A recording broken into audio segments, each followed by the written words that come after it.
No, let's get that book week off here. Hello. Hi. Welcome.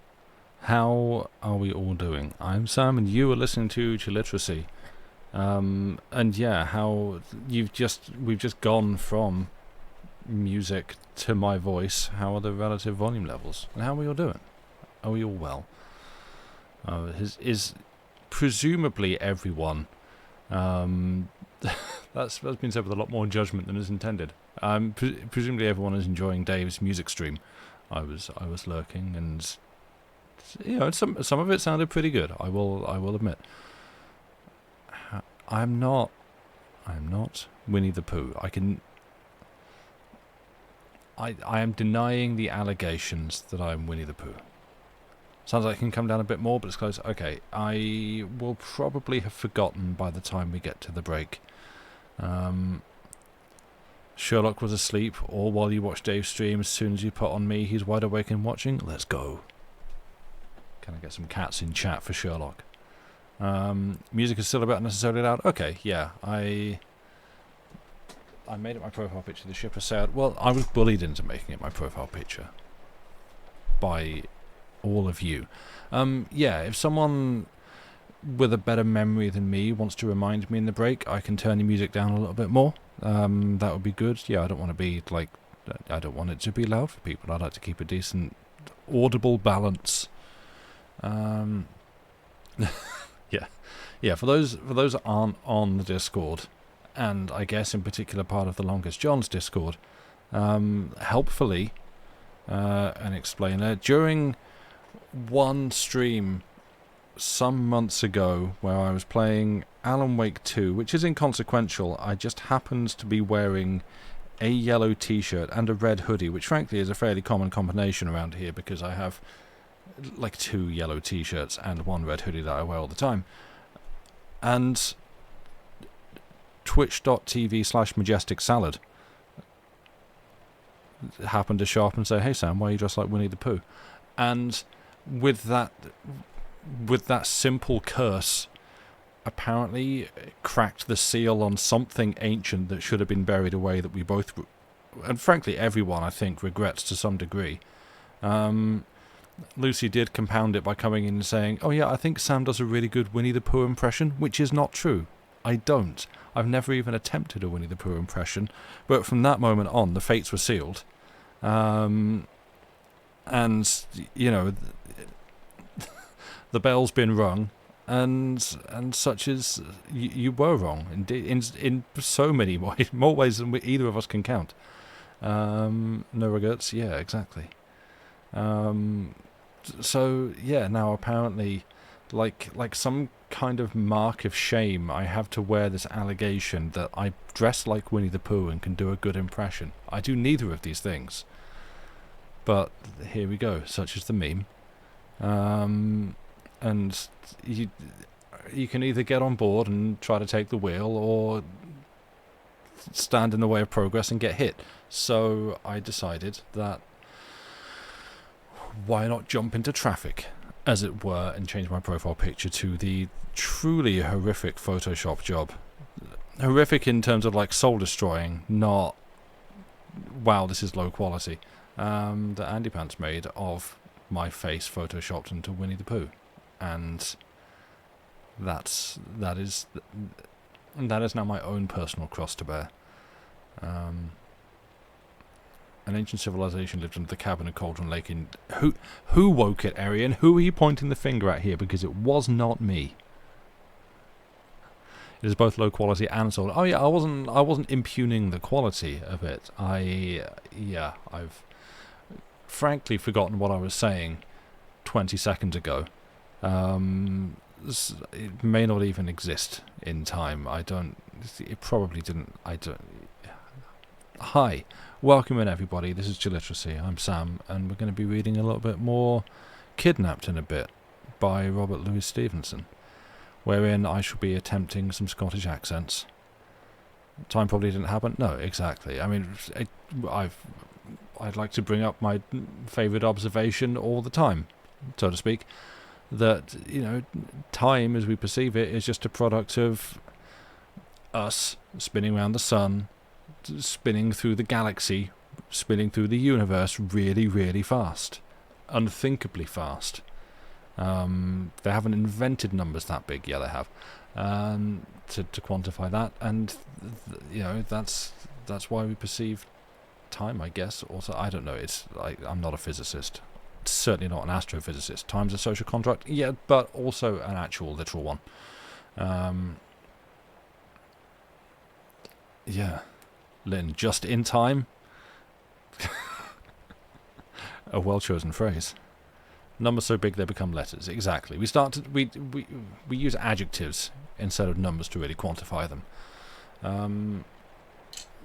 Which is something I say about my height. Not that I think I'm fantastically tall. I'm tall, but I'm not like, oh my goodness, you're as big as a house.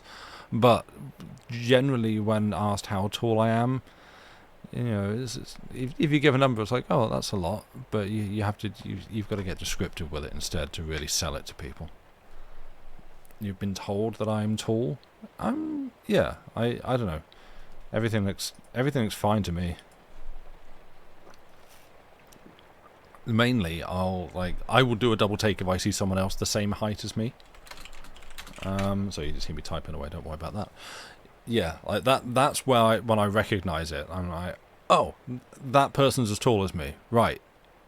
This is what it's like. But yeah.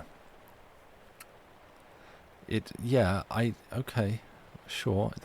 Have you considered, Lucy, that you might actually also be small? Down, down, down, down, down, down, down, down, down, down, down, down, down. Just a small girl. There you go. Anyway, with that done, how are you all doing? Are we literally small but tall energy? I'm gonna let you fight that one out in chat. You have fun pulling pins on grenades and lobbing them everywhere.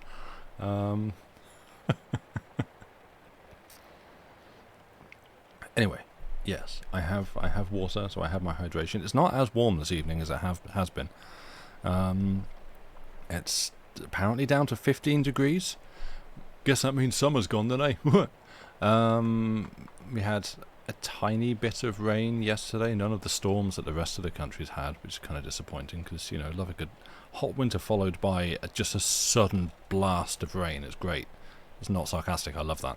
And we've not had that this year here, so I am sad.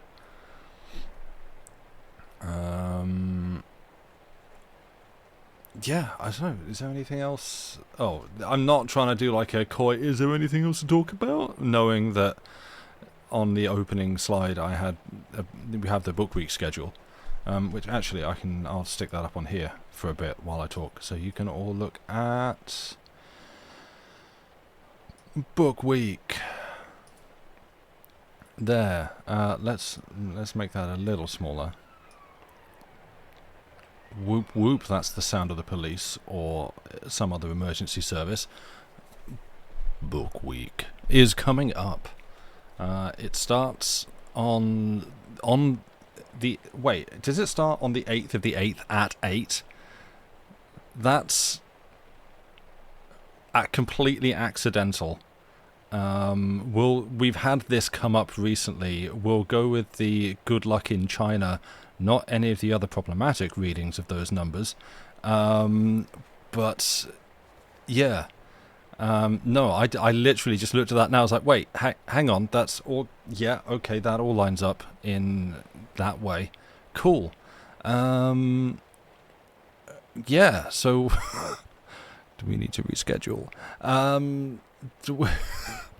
We will be starting. Here it's 889. Oh, okay. Yeah, obviously, yes, as you can see, all times given in BST. Even though it is not the BST time zone. We will be starting on Thursday the 8th of August with a non-Monday chilliterity, where I don't know if we've got... it's just going to be like an opener to the week. We'll sit, we'll show our faces, we'll talk about things. There's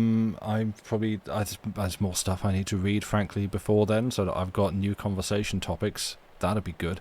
And probably just talking over what we're doing for the rest of the week. In addition to that, we will be playing a bit more of Citizen Sleeper, because it is very good. And last year we pivoted over and did a bit of Astrologaster, which is very good. But full disclosure, I don't have that installed on my hard drive anymore, and that means with it I will have lost the save. So we would just be restarting Astrologaster if we were to do that, and I don't have anything else necessarily in mind. So we thought, yeah, we'll just keep it consistent and do a bit more of Citizen Sleeper for that, because it's a good game and we enjoy it. Other games are available. Friday the 9th, I believe this is Lucy planning some poetry time. I do not know. Thank you, police. I do not know what poems she was planning for that, but possibly some McGonagall. Yes. This will be decided at her discretion. I did actually just today, from hopping over to the Gutenberg account on Mastodon. Well, it reminds me I need to get a text for today. Learn about a poet who I'd not heard of before, who sounded like a pretty chill guy. Who I'm just going to find his page again to remind myself of his name. William Watson. Who was, a celebrated poet who was also viewed as controversial because he was very anti-imperial and generally seemed to be against a lot of all the bad crap that British people do and perpetuate and inflict upon the rest of the world, to a point where it sort of harmed his reputation. And I have not heard of this man. So I might be looking into him in future next time I'm doing some poems. Okay, something is going on because there's a lot of... I do kind of live sort of on the flight path for emergency vehicles. Oh no, a decent person, exactly. But seems like an interesting figure to go and read. So I might have to look into him, and maybe you'll be hearing that name again on streams in future. Who knows? But that is not, I expect, what Lucy will be reading in poetry time. A decent Victorian, I know. I'm as shocked as the rest of you. There may be some of our patron saint, but also some decent ones. What aspersions are being cast here? What are we saying? What are we saying about McGonagall's work? Might have some Edward Thomas in there. Should I know that name? Do I know that name? That's not the... Is that? Please don't tell me that's literally the name I just read out. Please don't tell me. No, William Watson. Okay, good. I'm like, hang on. Is my memory that bad?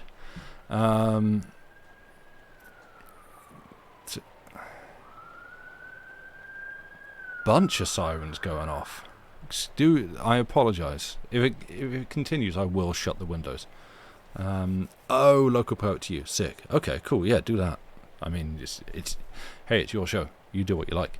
And then, moving on to Saturday. At a time yet to be determined, because we thought we would actually like to poll chat and the Discord and see what we have extremely cleverly titled Movies at the Discord. We thought it might be fun to have some kind of old movie night on the Discord, where the currently picked film is one that Lucy and I watched just recently called Dead of Night. It is I think it's from 1944. It's a sort of short story compilation, short horror story compilation movie. We talked about it recently, I think, on Chiliterity. It's the frame is a guy goes to a house, and as he walks in, he realizes that he's been having a dream. He's sort of kind of oddly detached and quiet. He's kind of distant and stuff. And why? What on earth is wrong with you? And then he explains, I keep having dreams that I've been in this house. I recognise all of you people.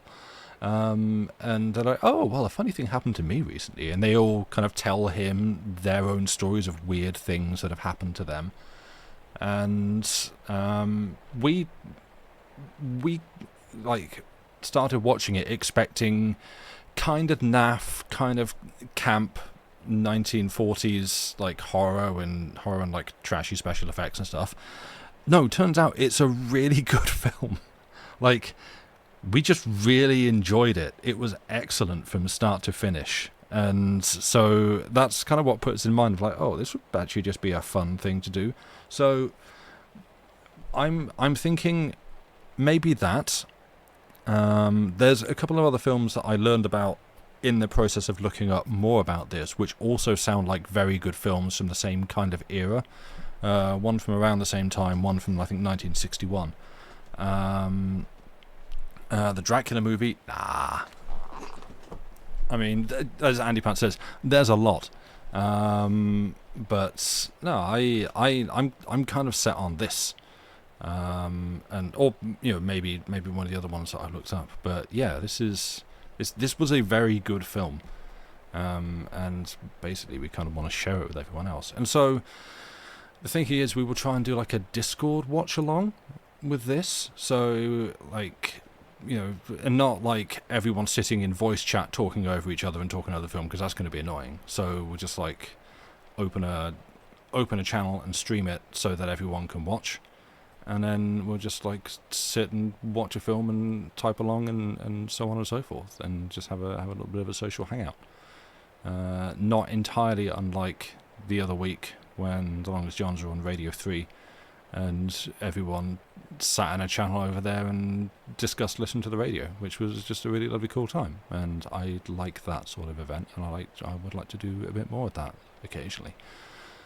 Yeah, and as I say, so we've not settled on a time for it, because obviously we cover a variety of different time zones here in the audience, and so we thought, like, provisionally we've got down 6 p.m. BST. Good grief, the sirens are still going. I hope everyone's okay. Or like these streams where I broadcast and you chat and chat. Yes, that's true, also like that. But without myself or Lucy talking over it, because again, I mean, neither of us are like professional comedy improvisers, nor do we have some kind of mystery science theatre like script to try and do. So you'd kind of just have us talking, or occasionally pausing the film to do stuff, and that's just going to be annoying. So yeah, we'll just put everyone on the same level, and we'll all just watch a film. So yeah, we don't have a set time for that. We were thinking a little bit earlier in the day to when we usually do. But yeah, we'll probably try and, like, I guess, do an ask on Discord and just see if this is a decent time for people. Like, is 6 a decent time, or is it like a really bad time for people and there's like an easier time to do things? I don't know. People have been urged to avoid Bristol city centre after a major disorder. Oh, for... Yeah, probably. Yeah, for those that aren't keeping up with UK... Okay, we're gonna briefly divert into politics. Those that aren't keeping up with UK news at the moment, there was kind of a pretty awful stabbing that happened recently. A bunch of... Frankly, sorry, this is going to be distressing news for people, I know. It was like three children ended up dead and a few others injured because some kid, I think a 17-year-old kid, went on a stabbing spree. And immediately there was... I was reading a thing earlier saying calling them far right then places them on the political spectrum and gives them legitimacy. Neo-Nazi, bigoted, fascist dickheads decided that they would capitalise on this as an opportunity to go, it's immigrants, it's non-white people, so what we need to do is go and riot in the streets and burn their homes down. And the police are doing their best to try and quell this disorder, and the government, I don't know how particularly well they're handling it. The papers are kind of going, well, some of them have legitimate concerns, actually, but it is bigoted, neo-Nazi, fascist troublemakers stirring up crowds blaming the foreigners coming over here on their little boats and stealing our jobs. And yeah, and so that's been happening in various spots around the country, and apparently it's hit Bristol. So yeah, it's upsetting, it's distressing. I hope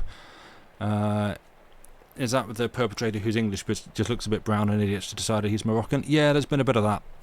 Yep. Yeah. I saw like the name, because say it's a 17-year-old, so I think legally a minor, and so there's been a lot of, why can't we know his identity? We know the name of the people who were killed, why not the name of the guy who did it?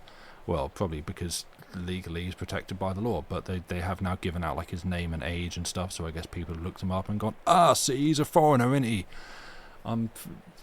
John 51, love Millwall, love me kids, 8 foreigners, all that. Yeah, I'm going to get wound up if I keep on about it. But yeah, I guess that's what's going on tonight. And so hopefully some fascist skulls are being cracked rather than anyone else's, and peace can be restored. And yeah, sadly it's going to be the ethnic minority, primarily Muslim centres, that are going to be besieged, and I hope that they are safe, because that's just crap. So yeah, that's why we've got the sirens, I guess. What else is new? Yeah, sadly, plus ça change. So yeah, great. Anyway, back onto Book Week.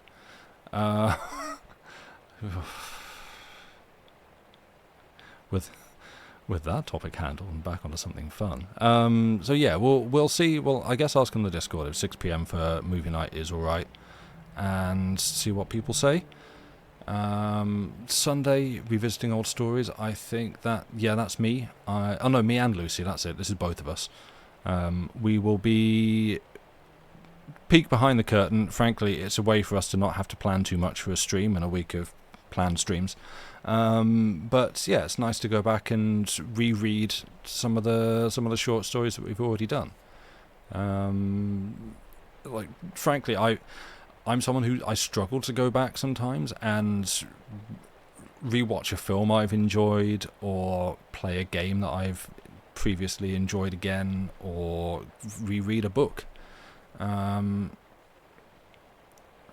Sometimes there are two meanings to the word right. The right ones would be the right to crack. Yes, true. Actually, good point. What's the saying before encouraging violence? Yeah, rereading a book that I've enjoyed as well is another thing that I tend to be like, right, that's it, that's done, move on. And there's really nothing wrong with going back to a good story that you've enjoyed and just reading it again with a different understanding now that you know the whole thing, and you can like appreciate it a bit better and a bit differently. So yeah, that's the idea there. At an earlier time on Sunday, 4 p.m. BST. The plan is we're gonna have picked out some stories that we have done before, and there'll be both of us on stream giving them a reread. So yeah, be there for that. Monday, music and literature. I don't really know what Lucy has planned for that. She can probably tell you more about it either when she's back in chat, if she's back before I finish this, or next at some other time, like on Discord or on Wednesday even. But yeah, obviously you all know that she's kind of familiar with the whole world of music, being as she is a professional classically trained trumpeter and singer and all around musical talent. Something entertaining and edifying, no doubt. Oh yes, absolutely. Conveniently, I'm the one with the book that seems to be on that subject, that The Human Chord by Algernon Blackwood that arrived this week, which I really want to get started on reading because I'm looking forward to that. But yeah, she will be covering those subjects on Monday, the 12th. And then me on Tuesday, what I've helpfully titled the Blackwood Short Story Scattershot with Sam, where I've got a collection of what's titled 10-minute stories. Hello, welcome back. We were just speculating what music and literature with Lucy would be. We assumed edifying. What was it? Yeah, so this is a collection called 10-Minute Stories. They're all written by Algernon Blackwood, and I think they will take longer than 10 minutes to read, but I thought it might be fun just to do a whole bunch of those, and not like back to back. They'll be chatting, and you try and stop me from talking. But yeah, just basically make that the theme. We're just going to do a bunch of really short stories, and some of them will be good, some of them might not, who knows.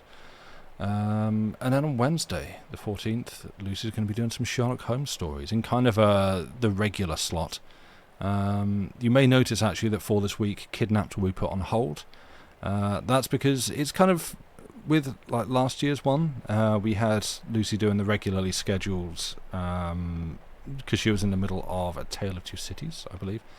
And so having that come up in the middle of the week, then it's kind of weird when you kind of assemble it all into a playlist on YouTube, and you've either got to have like an empty space where a stream happened but it doesn't fit, or you've got this one out of context part 37 from A Tale of Two Cities in the middle of it, which doesn't really fit. So we thought we'd just put Kidnapped on hold for a week and do some other stuff.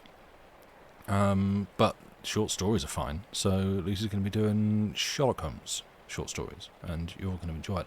And then Thursday, a mystery stream, which we have ideas for, and it just needs some planning and confirmation and like agreements from things. And yeah, so it's not, we know what we want to do, and we'll try and figure something out for it, but it's a mystery. It's exciting.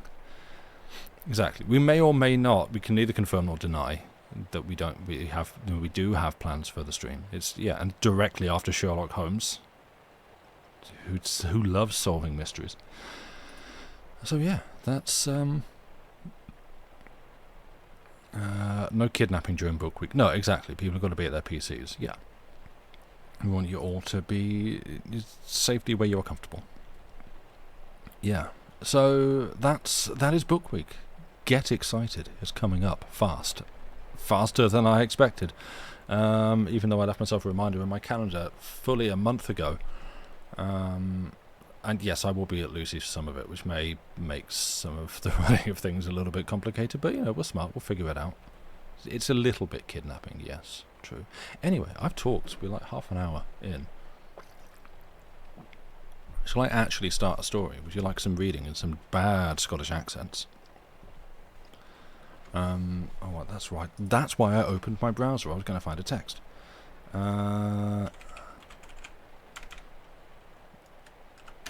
No, that's... Well, I've just Google searched kidnapping, so goodbye everybody, the police will come for me.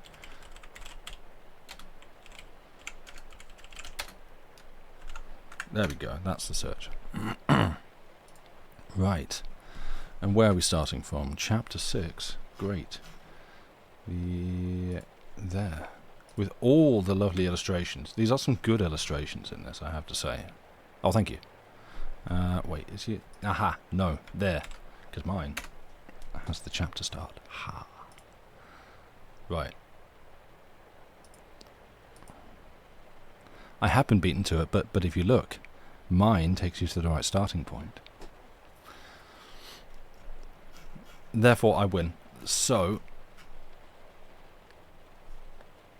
you're faster than me saying the chapter number? Alright, well done. Oh, let's take book week off the screen. There we go. That's no more of that.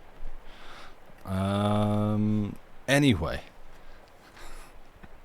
Thank you for finding a link. Me being childish, yeah, absolutely. I am just being childish. Do not worry. Right. If we are all finally ready and informed of news and things that is happening here and afar, as I say, if there's any more sirens from lovely people being lovely people, sarcasm, I will shut the windows, but for now we shall carry on and see how we go.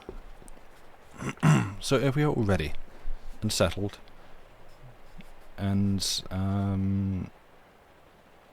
ready to go on, just trying to think actually, do I have any any warnings for this? No?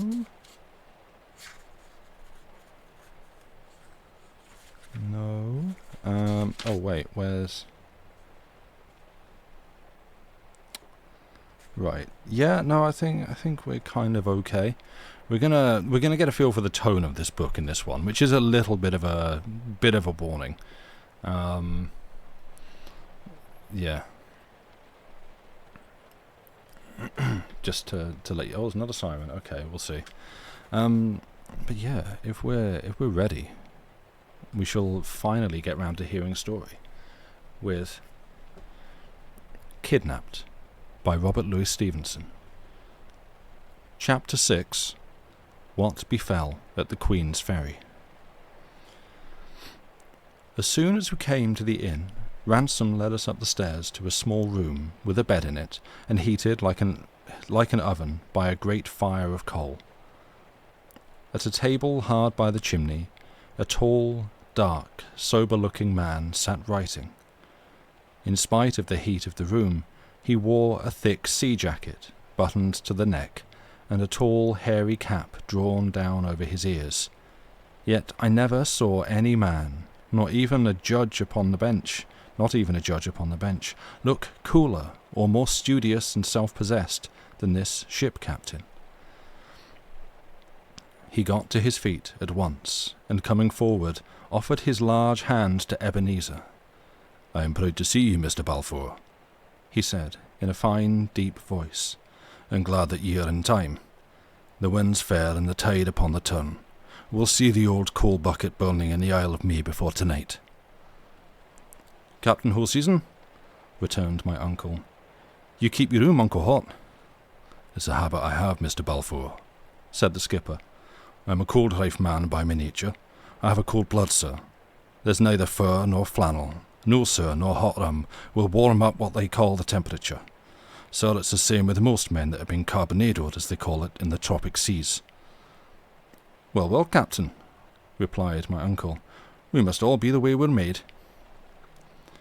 But it chanced that this fancy of the captain's had a great share in my misfortunes. For though I had promised myself not to let my kinsman out of sight, I was both so impatient for a nearer look at the sea, and so sickened by the closeness of the room, that when he told me to run downstairs and play myself a while, I was fool enough to take him at his word.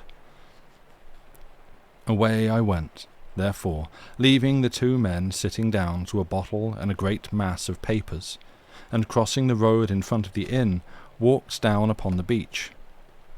With the wind in that quarter, only little wavelets, not much bigger than I had seen upon a lake, beat upon the shore. But the weeds were new to me, some green, some brown and long, and some with little bladders that crackled between my fingers. Even so far up the firth, the smell of the sea-water was exceedingly salt and stirring. The Covenant, besides, was beginning to shake out her sails, which hung upon the yards in clusters, and the spirit of all that I beheld put me in thoughts of far voyages and foreign places. I looked, too, at the seamen with the skiff. Big, brown fellows, some in shirts, some with jackets, some with coloured handkerchiefs about their throats, one with a brace of pistols stuck into his pockets, 2 or 3 with knotty bludgeons, and all with their case-knives.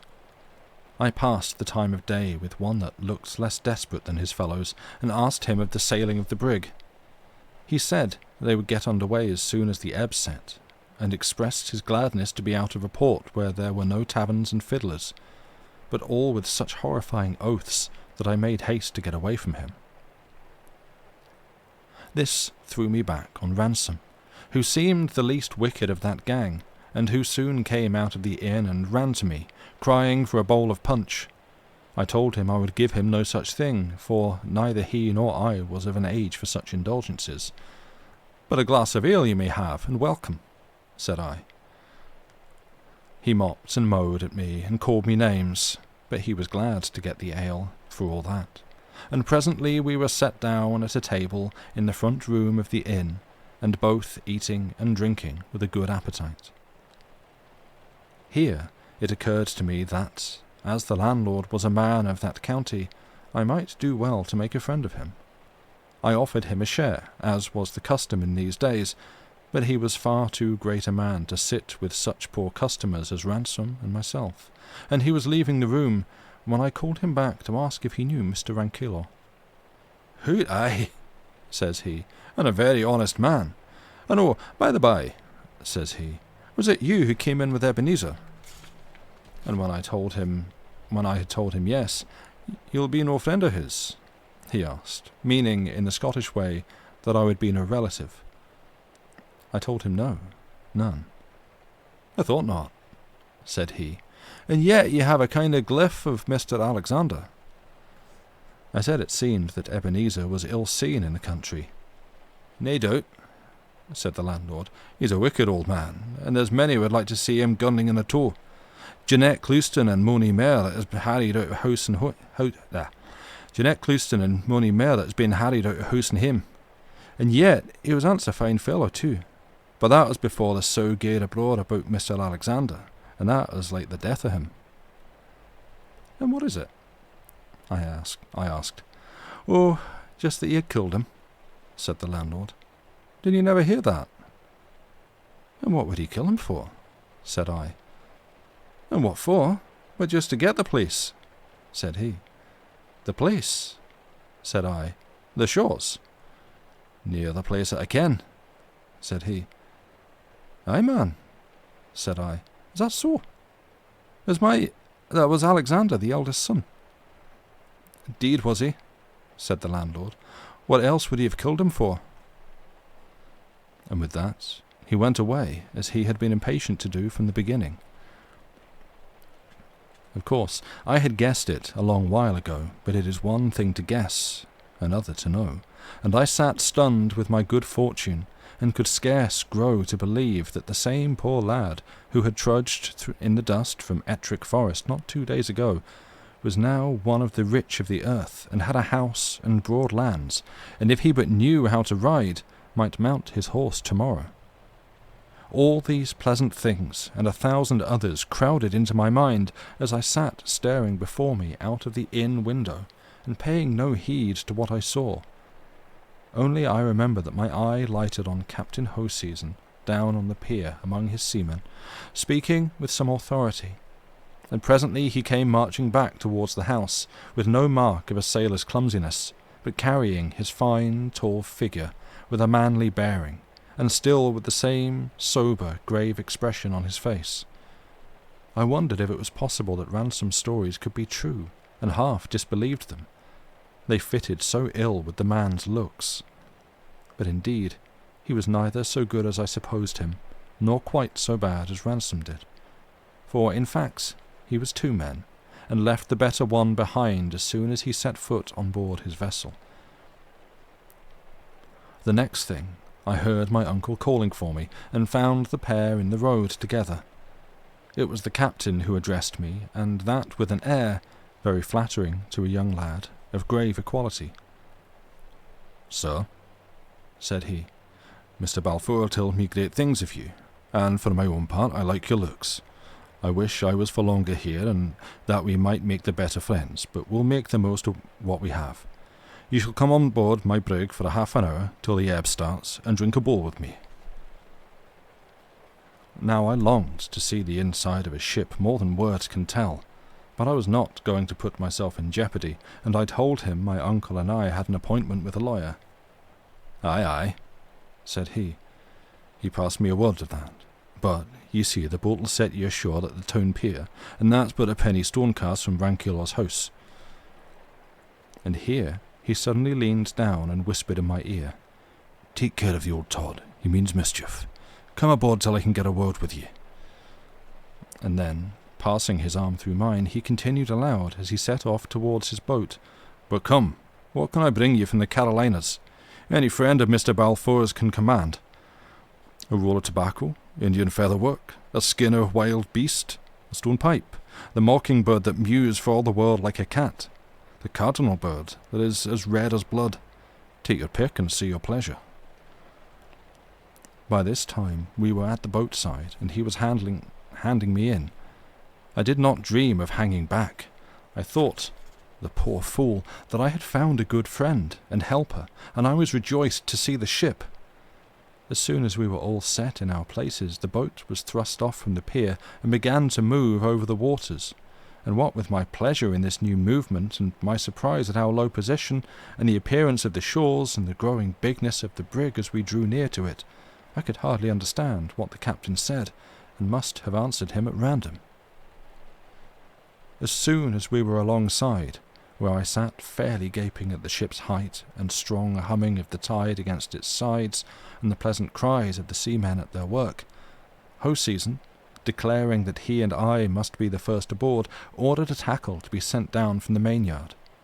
In this I was whipped into the air and set down again on the deck, where the captain stood ready waiting for me, and instantly slipped back his arm under mine. There I stood some while, a little dizzy with the unsteadiness of all around me, perhaps a little afraid, and yet vastly pleased with these strange sights. The captain meanwhile pointing out the strangest, and telling me their names and uses. "But where is my uncle?" said I, suddenly. "Aye," said Hoseason with a sudden grimness. "That's the point." I felt I was lost. With all my strength I plucked myself clear of him and ran to the bulwarks. Sure enough, there was the boat pulling for the town, with my uncle sitting in the stern. I gave a piercing cry, "Help! Help, mother!" so that both sides of the anchorage sang with it, and my uncle turned round where he was sitting, and showed me a face full of cruelty and terror. It was the last I saw. Already strong hands had been plucking me back from the ship's side, and now a thunderbolt seemed to strike me. I saw a great flash of fire, and fell senseless. Chapter 7. I go to sea in the brig Covenant of Dysart. I came to myself in darkness, in great pain, bound hand and foot, and deafened by many unfamiliar noises. There sounded in my ears a roaring of water as of a huge mill dam, the thrashing of heavy sprays, the thundering of the sails, and the shrill cries of seamen. The whole world now heaved giddily up, and now rushed giddily downward, and so sick and hurt was I in body, and my mind so much confounded, that it took me a long while, chasing my thoughts up and down and ever stunned again by a fresh stab of pain, to realize that I must be lying somewhere bound in the belly of that unlucky ship, and that the wind must have strengthened to a gale. With the clear perception of my plight, there fell upon me a blackness of despair, a horror of remorse at my own folly, and a passion of anger at my uncle that once more bereft me of my senses. When I returned again to life, the same uproar, the same confused and violent movements shook and deafened me, and presently, to my other pains and distresses, there was added the sickness of an unused landsman on the sea. In that time of my adventurous youth I suffered many hardships, but none that was so crushing to my mind and body, or lit by so few hopes, as these first hours on board the brig. I heard a gunfire, and supposed the storm had proved too strong for us, and that we were firing signals of distress. The thought of deliverance, even by death in the deep sea, was welcome to me.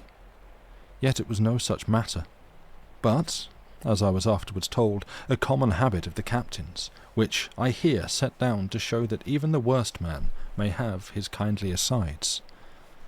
We were then passing, it appeared, within some miles of Dysart, where the brig was built, and where old Mrs. Hoseason, the captain's mother, had come some years before to live. And, whether outward or inward bound, the Covenant was never suffered to go by that place by day without a gun fired and colours shown. I had no measure of time. Day and night were alike in that ill-smelling cavern of the ship's bowels where I lay, and the misery of my situation drew out the hours to double. How long, therefore, I lay waiting to hear the ship split upon some rock, or to feel her reel head foremost into the depths of the sea, I have not the means of computation. But sleep at length stole from me the consciousness of sorrow. I was wakened by the light of a hand lantern shining in my face. A small man of about 30, with green eyes and a tangle of fair hair, stood looking down at me. "Well," said he, "how goes it?" I answered by a sob, and then my visitor then felt my pulse and temples, and set himself to wash and dress the wound upon my scalp. "Aye," said he, "a sore dunt." "What, man? Cheer up. The world's no done. You've made a bad start of it, but you'll make it better. Have you had any meat?" I said I could not look at it, and thereupon he gave me some brandy and water in a tin pannikin, and left me once more to myself. The next time he came to see me, I was lying betwixt sleep and waking, my eyes wide open in the darkness, the sickness quite departed, but succeeded by a horrid giddiness and swimming that was almost worse to bear. I ached, besides, in every limb, and the cords that bound me seemed to be of fire. The smell of the hole in which I lay seemed to have become a part of me, and during the long interval since his last visit I had suffered tortures of fear, now from the scurrying of the ship's rats that sometimes pattered on my very face, and now from the dismal imaginings that haunt the bed of fever. The glimmer of the lantern, as a trap opened, shone in like the heaven's sunlight, and though it only showed me the strong dark beams of the ship that was my prison, I could have cried aloud for gladness. The man with the green eyes was the first to descend the ladder, and I noticed that he came somewhat unsteadily. He was followed by the captain. Neither said a word, but the first set to and examined me and addressed my wound as before, while Hoseason looked me in my face with an odd black look. "Now, sir, you see for yourself," said the first. "Oops, no, that's the wrong person." "No, sir, you see for yourself," said the first. "A high fever, no appetite, no light, no meat. You see for yourself what that means." "I am no conjurer, Mr. Riach." Whoops, wrong accent. I'll try that again. "I am no conjurer, Mr. Riach," said the captain. "Give me leave, sir," said Mr. Riach. "You've a good head upon your shoulders, and a good Scotch tongue to ask with, but I will leave you no manner of excuse. I want that boy taken out of this hole and put in the forecastle." "What ye may want, sir, is a matter of concern to nobody but yourself," returned the captain. "But I can tell ye that which is to be. Here he is, here he shall bide." "Admitting that you have been paid in a proportion," said the other, "I will crave leave humbly to say that I have not. Paid I am, and none too much to be the second officer of this old tub, and you ken very well if I do my best to earn it, but I was paid for nothing more." "If you could hold back your hand from the tin pan, Mr. Riach, I would have no complaint to make of ye," returned the skipper, "and instead of asking riddles, I make bold to say that you would keep your breath to cool your porridge. Will be required on deck," he added in a sharper note, and set one foot upon the ladder. But Mr. Riach caught him by the sleeve. "Admitting that you have been paid to do a murder," he began. Hoseason turned upon him with a flash. "What's that?" he cried. "What kind of talk is that?" "It seems it is the talk that you can understand," said Mr. Riach, looking him steadily in the face. "Mr. Riach, I have sailed with you 3 cruises," replied the captain. "In all that time you should have learned to know me. I'm a stiff man and a dour man, but for what ye say the now, fie, it comes from a bad heart and a black conscience. If you say the lad will die—" "Aye, he will," said Mr. Riach. "Well, sir, is that not enough?" said Hoseason. "Flit him where you please." Thereupon the captain ascended the ladder, and I, who had lain silent throughout this strange conversation, beheld Mr. Riach turn after him and bow as low as to his knees in what was plainly a spirit of derision. Even in my then state of sickness I perceived 2 things.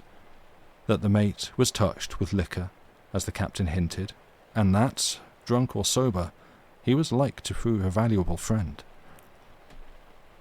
5 minutes afterwards, my bonds were cut. I was hoisted on a man's back, carried up to the forecastle, and laid in a bunk on some sea blankets, where the first thing that I did was to lose my senses. It was a blessed thing indeed to open my eyes again upon the daylight, and to find myself in the society of men. The forecastle was a roomy enough place, set all about with berths, in which the men of the watch below were seated smoking, or lying down asleep. 1 second. Excuse me. The day being calm, and the wind fair, the scuttle was open, and not only the good daylight, but from time to time, as the ship rolled, a dusty beam of sunlight shone in, and dazzled and delighted me. I had no sooner moved, moreover, than one of the men brought me a drink of something healing, which Mr. Riach had prepared, and bade me lie still, and I should soon be well again. There were no bones broken, he explained. A clear on the head was naething. Man, said he, it was me that give it ye. Here I lay for the space of many days a close prisoner, and not only got my health again, but came to know my companions. They were a rough lot indeed, as sailors mostly are, being men rooted out of all the kindly parts of life, and condemned to toss together on the rough seas with masters no less cruel. There were some among them that had sailed with the pirates and seen things it would be a shame even to speak of. Some were men that had run from the king's ships, and went with a halter around their necks, of which they made no secret. And all, as the saying goes, were, at a word and a blow, with their best friends. Yet I had not been many days shut up with them before I began to be ashamed of my first judgment, when I had drawn away from them at the ferry pier, as though they had been unclean beasts. No class of man is altogether bad, but each has its own faults and virtues, and these shipmates of mine were no exception to the rule. Rough they were, sure enough, and bad, I suppose, but they had many virtues. They were kind when it occurred to them, simple even beyond the simplicity of a country lad like me, and had some glimmerings of honesty. There was one man, in maybe 40, that would sit on my berthside for hours and tell me of his wife and child. He was a fisher that had lost his boat, and thus been driven to the deep sea voyaging. Well, it is years ago now, but I've never forgotten him. His wife, who was young by him, as he often told me, waited in vain to see her man return. He would never again make the fire for her in the morning, nor yet keep the bairn when she was sick. Indeed, many of these poor fellows, as the event proved, were upon their last cruise. The deep seas and cannibal fish received them, and it is a thankless business to speak ill of the dead. Among other good deeds that they did, they returned my money, which had been shared among them, and though it was about a third short, I was very glad to get it, and hoped great good from it in the land I was going to. The ship was bound for the Carolinas, and you must not suppose that I was going to that place merely as an exile. The trade was even then much depressed. Since that, and with the rebellion of the colonies and the formation of the United States, it has, of course, come to an end. But in these days of my youth, white men were still sold into slavery on the plantations, and that was the destiny to which my wicked uncle had condemned me. The cabin boy, Ransom, from whom I had first heard of these atrocities, came in at times from the roundhouse, where he berthed and served, now nursing a bruised limb in silent agony, now raving against the cruelty of Mr. Shuan. It made my heart bleed. But the men had a great respect for the chief mate, who was, as they said, the only seaman of the whole jing-bang, and none such a bad man when he was sober. Indeed, I found there was a strange peculiarity about our two mates, that Mr. Riach was sullen, unkind, and harsh when he was sober, and Mr. Shuan would not hurt a fly except when he was drinking. I asked about the captain, but I was told drink made no difference upon that man of iron. I did my best, in the small time allowed me, to make something like a man, or rather, I should say something like a boy, of the poor creature Ransom. But his mind was scarce truly human. He could remember nothing of the time before he came to sea, only that his father had made clocks and had a starling in the parlour which could whistle the north country. All else had been blotted out in these years of hardship and cruelties. He had a strong notion of the dry land, picked up from sailors' stories, that it was a place where lads were put to some kind of slavery called a trade, and where apprentices were continually lashed and clapped into foul prisons. In a town, he thought every second person a decoy, and every third house a place in which seamen would be drugged and murdered. To be sure, I could tell him how kindly I had been myself been used upon that dry land he was so much afraid of, and how well fed and carefully taught both by my friends and my parents. And if he had been recently hurt, he would weep bitterly and swear to run away. But if he was in his usual crack-brain humour, or, still more, if he had had a glass of spirits in the roundhouse, he would deride the notion. It was Mr. Riach, heaven forgive him, who gave the boy drink, and it was, doubtless, kindly meant. But besides that, it was ruin to his health. It was the pitifullest thing in life to see this unhappy, unfriended creature staggering and dancing and talking he knew not what. Some of the men laughed, but not all. Others would grow as black as thunder, thinking perhaps of their own childhood or their own children, and bid him stop that nonsense and think what he was doing. As for me, I felt ashamed to look at him, and the poor child still comes about me in my dreams. All this time, you should know, the Covenant was meeting continual headwinds and tumbling up and down against head seas, so that the scuttle was almost constantly shut, and the forecastle lighted only by a swinging lantern on a beam. There was constant labour for all hands. The sails had to be made and shortened every hour. The strain told on the men's temper. There was a growl of quarrelling all day long from berth to berth, and as I was never allowed to set foot on deck, you can picture to yourselves how weary of my life I grew to be, and how impatient for a change. And a change I was to get, as you shall hear, but I must first tell of a conversation I had with Mr. Riach, which put a little heart in me to bear my troubles. Getting him in a favourable stage of drink, for indeed he never looked near me when he was sober, I pledged him to secrecy, and told him my whole story. He declared it was like a ballad, that he would do his best to help me, that I should have paper, pen, and ink, and write one line to Mr. Campbell and another to Mr. Ranquillo, and that if I had told the truth, 10 to 1 he would be able, with their help, to put me through and set me in my rights. And in the meantime, says he, keep your heart up. You're not the only one, I'll tell you that. There's many a man hoeing tobacco overseas that should be mounting his horse at his own door at home. Many and many. And life is all a very aurum at the best. Look at me, I'm a laird's son, and more than half a doctor, and here I am, man jack the whole season. I thought it would be civil to ask him for his story. He whistled loud. Never had one, said he. I like fun, that's all. And he skipped out of the forecastle. Chapter 8. The Roundhouse.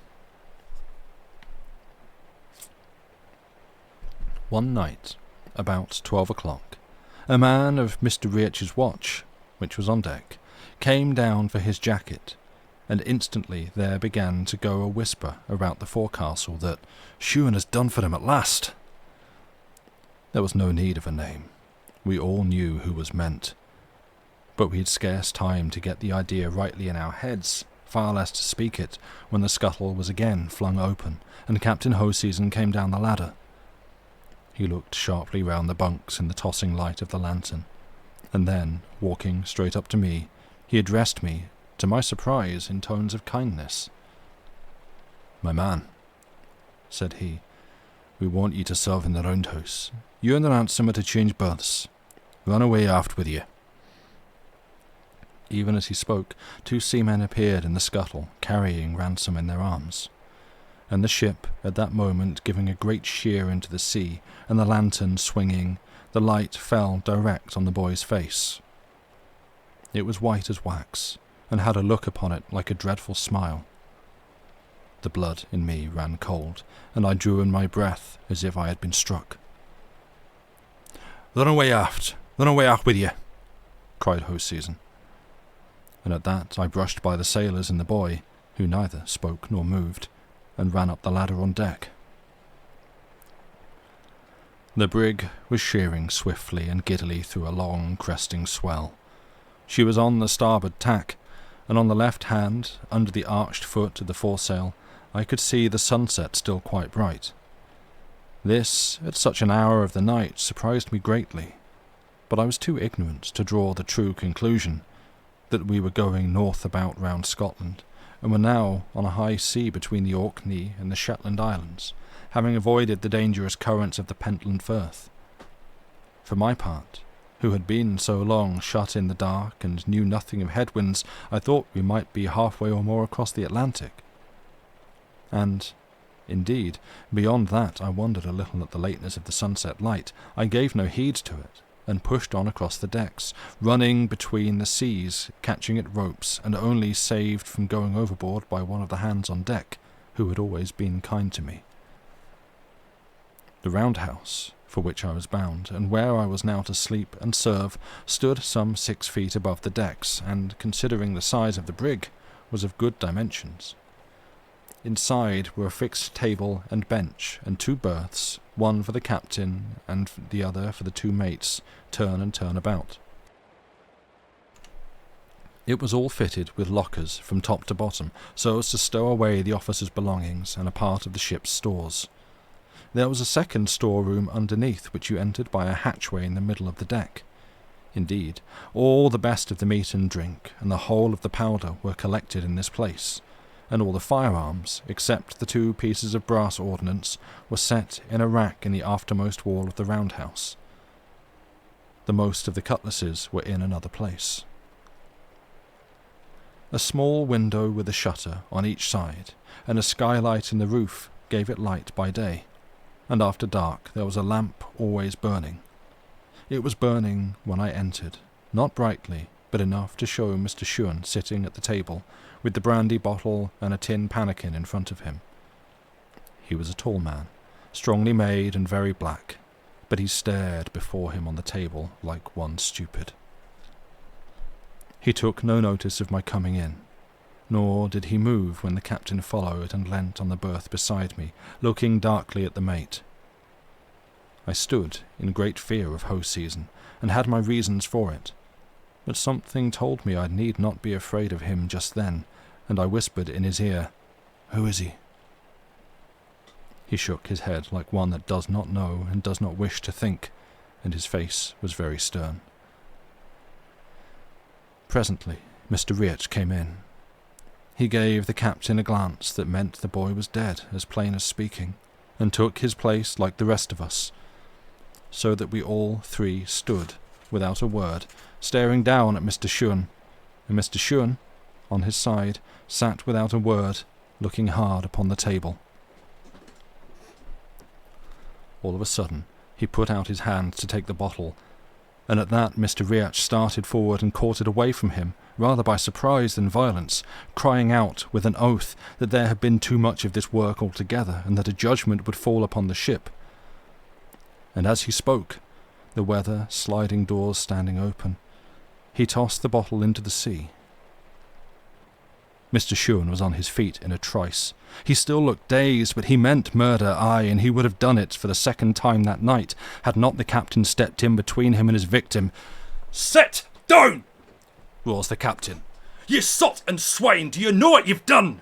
You've murdered the boy!" Mr. Shuan seemed to understand, for he sat down again and put his hands to his brow. "Well," he said, "he brought me a dirty pannikin." At that word, the captain and I and Mr. Riach all looked at each other for a second, with a kind of frightened look, and then Hoseason walked up to his chief officer, took him by the shoulder, led him across to his bunk, and bade him lie down and go to sleep, as he might speak to a bad child. The murderer cried a little, but he took off his sea boots and obeyed. "Ah," cried Mr. Riach with a dreadful voice, "you should have interfered long syne. It's too late now." "Mr. Riach," said the captain, "this night's work must never be kent in dysart. The boy went overboard, sir. That's what the story is, and I would give £5 out of my pocket if it was true." He turned to the table. "What made you throw the good bottle away?" he added. "There's no sense in that, sir. Here, David, draw me another. They're in the bottom locker." And he tossed me a key. "You'll need a glass yourself, sir," he added to Riach. "Yourn was an ugly thing to see." So the pair sat down and hobnobbed, and while they did so, the murderer, who had been lying and whimpering in his berth, raised himself up upon his elbow and looked at them and me. That was the first night of my new duties, and in the course of the next day I had got well into the run of them. I had to serve at the meals, which the captain took at regular hours, sitting down with the officer who was off duty. All the day through I would be running with a dram to one or other of my 3 masters, and at night I slept on a blanket thrown on the deck boards at the foremost end of the roundhouse, and right in the draught of the 2 doors. It was a hard and a cold bed. Nor was I suffered to sleep without interruption, for someone would be always coming in from the deck to get a dram, and when a fresh watch was to be set, 2 and sometimes all 3 would sit down and brew a bowl together. How they kept their health I know not, any more than how I kept my own. And yet, in other ways it was an easy service. There was no cloth to lay. The meals were either of oatmeal porridge or salt junk, except twice a week, when there was duff. And though I was clumsy enough, and, not being firm on my sea legs, sometimes fell with what I was bringing them, both Mr. Riach and the captain were singularly patient. I could not but fancy they were making up leeway with their consciences, and that they would scarce have been so good with me if they had not been worse with Ransom. As for Mr. Shuan, the drink, or his crime, or the 2 together, had certainly troubled his mind. I cannot say I ever saw him in his proper wits. He never grew used to my being there, stared at me continually, sometimes I could have thought with terror, and more than once drew back from my hand when I was serving him. I was pretty sure from the first that he had no clear mind of what he had done, and on my 2nd day in the roundhouse I had the proof of it. We were alone, and he had been staring at me a long time, when, all at once, he got up, as pale as death, and came close up to me, to my great terror. But I had no cause to be afraid of him. "You were not here before?" he asked. "No, sir," said I. "There was another boy?" he asked again, and when I had answered him, "Ah," says he, "I thought that," and went and sat down, without another word, except to call for brandy. You may think it strange, but for all the horror I had, I was still sorry for him. He was a married man, with a wife in Leith, but whether or no he had a family, I have now forgotten. I hope not. Altogether, it was no very hard life for the time it lasted, which, as you are to hear, was not long. I was as well fed as the best of them. Even their pickles, which were the great dainty, I was allowed my share of, and, had I liked, I might have been drunk from morning to night, like Mr. Shuan. I had company, too, and good company of its sort. Mr. Riach, who had been to the college, spoke to me like a friend when he was not sulking, and told me many curious things, and some that were informing. And even the captain, though he kept me at the stick's end the most part of the time, would sometimes unbuckle a bit and tell me of the fine countries he had visited. The shadow of poor Ransom, to be sure, lay on all 4 of us, and on me and Mr. Shuan in particular most heavily. And then I had another trouble of my own. Here I was, doing dirty work for 3 men that I looked down upon, and one of whom at least should have hung upon the gallows, for that was the present. And as for the future, I could only see myself toiling alongside black slaves in the tobacco fields. Mr. Riach, perhaps from caution, would never suffer me to say another word about my story. The captain, whom I tried to approach, rebuffed me like a dog and would not hear a word. And as the days came and went, my heart sank lower and lower, till I was even glad of the work which kept me from thinking. And with that, we reach the end of the chapter and where we should take a break. So, you know the drill. It's Black & Decker. But also, you have about 5 minutes and probably some buffer time afterwards where we'll come back and I'll chat for a bit. But yeah, go take a break. Stretch those limbs. Cycle the fluids. Mourn the loss of yours of Yobi. Okay, I don't know that make. Time to fetch berries, indeed. Go fetch the things, stroke a cat, replenish drinks and whatnot, and we'll see you back here in about, where's my thing, about 5 minutes or so, friends. Bye for now.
Welcome in, Salad. Thank you. Thank you for being here. It's lovely to see you. You can't see what I'm wearing, so you can't roast me, but actually it's just a sort of dark grey-blue t-shirt with a picture of like a big sailing ship at sea against a sunset. It's cool. Yes, it's true. It's actually true. That is what I am wearing. It's a cool t-shirt. It's from Threadless, actually. Fine. If you don't believe me, I'm not going to take a picture, but I'm going to find the t-shirt on Threadless, and it will be as I described. Hey, welcome, Salah. How you doing? Good to see you. I'm going to find it. But yeah, how are we doing? Did we have a good break? I hope that you have. Does anyone else? I know the answer to this is going to be yes. But does anyone else do the thing where you're like, oh, it's a 5-minute break. That's great. I'm going to get up and move around in that. And you just sit kind of looking at the timer, countdown, thinking, I really should get up and move around. You come out to have a good time. You honestly feel okay. I'm hoping that you're joking, and I'm assuming that you're joking. But if not, I'm genuinely sorry. It is lovely to see you. I hope you are well. I do not mean any of the performative scorn that I'm putting into my voice. I hope that you are good. Where is? There we go.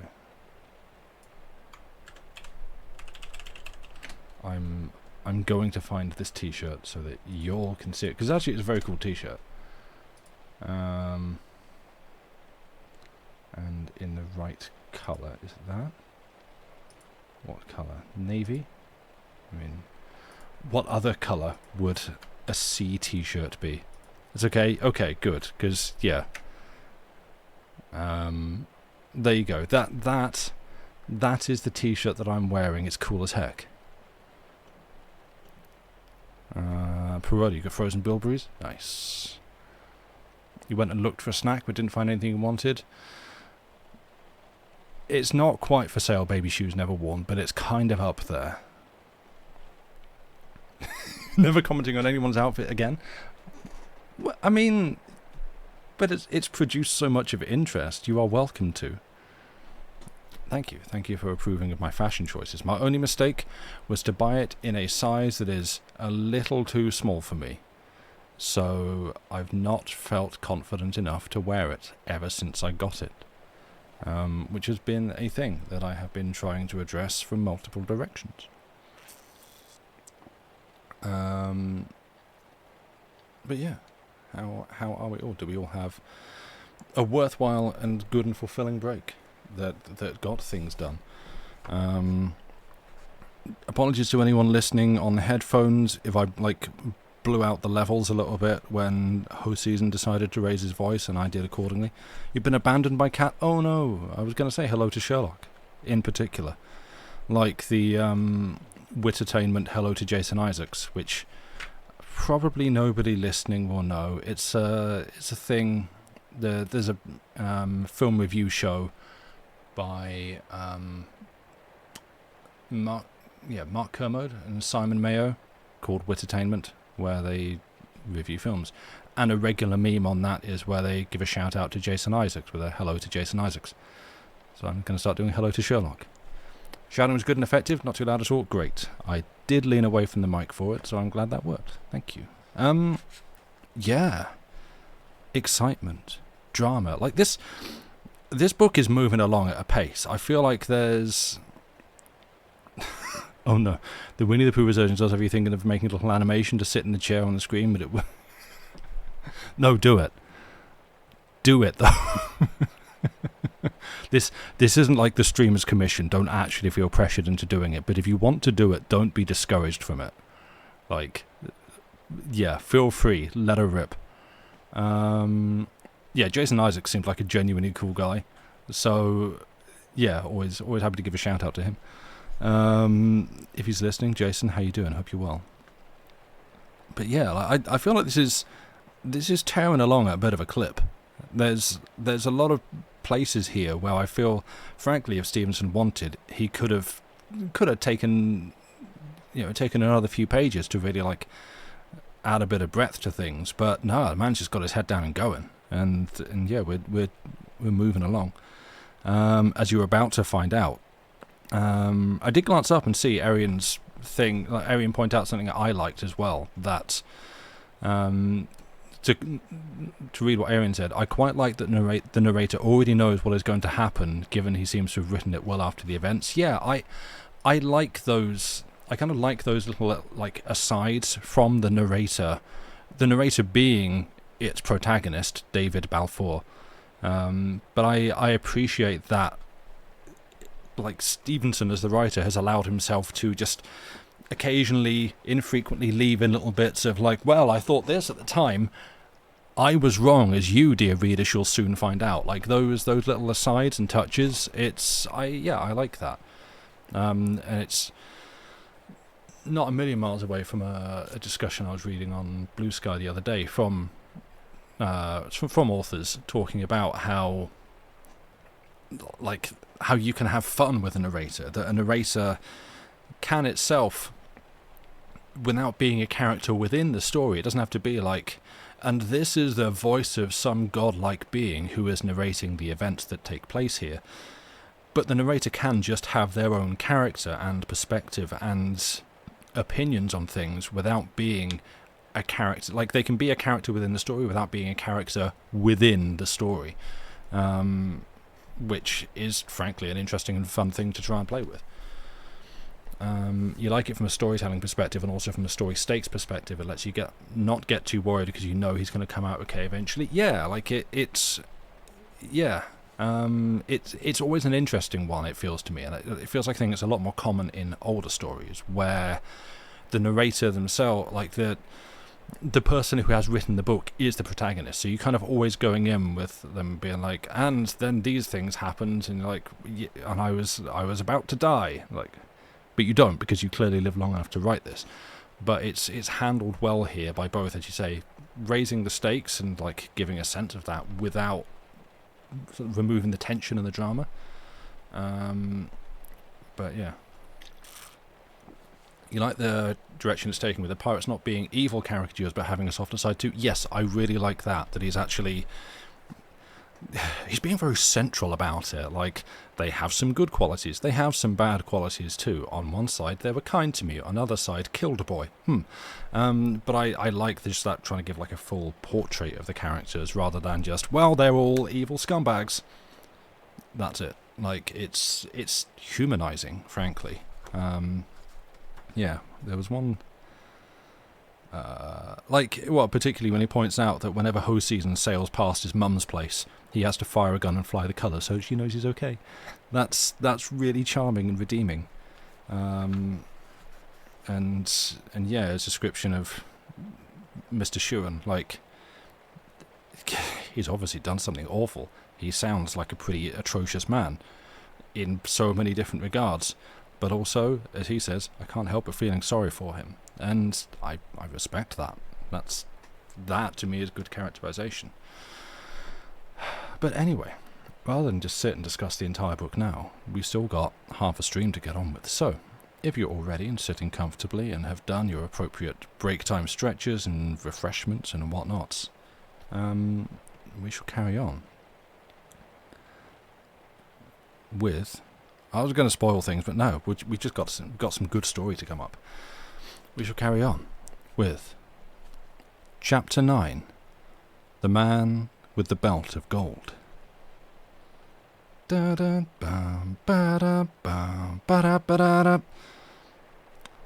With Chapter 9, The Man with the Belt of Gold. More than a week went by, in which the ill luck that had hitherto pursued the Covenant upon this voyage grew yet more strongly marked. Some days she made a little way, others she was driven actually back. At last we were beaten so far to the south that we tossed and tacked to and fro the whole of the 9th day, within sight of Cape Wrath at the wild, rocky coast on either hand of it. There followed on that a council of the officers, and some decision which I did not rightly understand, seeing only the result, that we had made a fair wind of a foul one, and were running south. The 10th afternoon, there was a falling swell and a thick, wet, white fog that hid one end of the brig from the other. All afternoon, when I went on deck, I saw men and officers listening hard over the bulwarks for breakers, they said, and though I did not so much as understand the word, I felt danger in the air and was excited. Maybe about 10 at night, I was serving Mr. Riach and the captain at their supper, when the ship struck something with a great sound, and we heard voices singing out. My 2 masters leaped to their feet. "She's struck," said Mr. Riach. "No, sir," said the captain. "We've only run down a boat." And they hurried out. The captain was in the right of it. We had run down a boat in the fog, and she had parted in the midst, and gone to the bottom with all her crew but one. This man, as I heard afterwards, had been sitting in the stern as a passenger while the rest were on the benches, rowing. At the moment of the blow, the stern had been thrown into the air, and the man, having his hands free, and for all he was encumbered with a frieze overcoat that came below his knees, he leaped up and caught hold of the brig's bowsprit. It showed he had luck and much agility and unusual strength, and he should have thus saved himself from such a pass. And yet, when the captain brought him into the roundhouse, and I set eyes on him for the first time, he looked as cool as I did. Meanwhile, Joey wishes to come in. 1 second.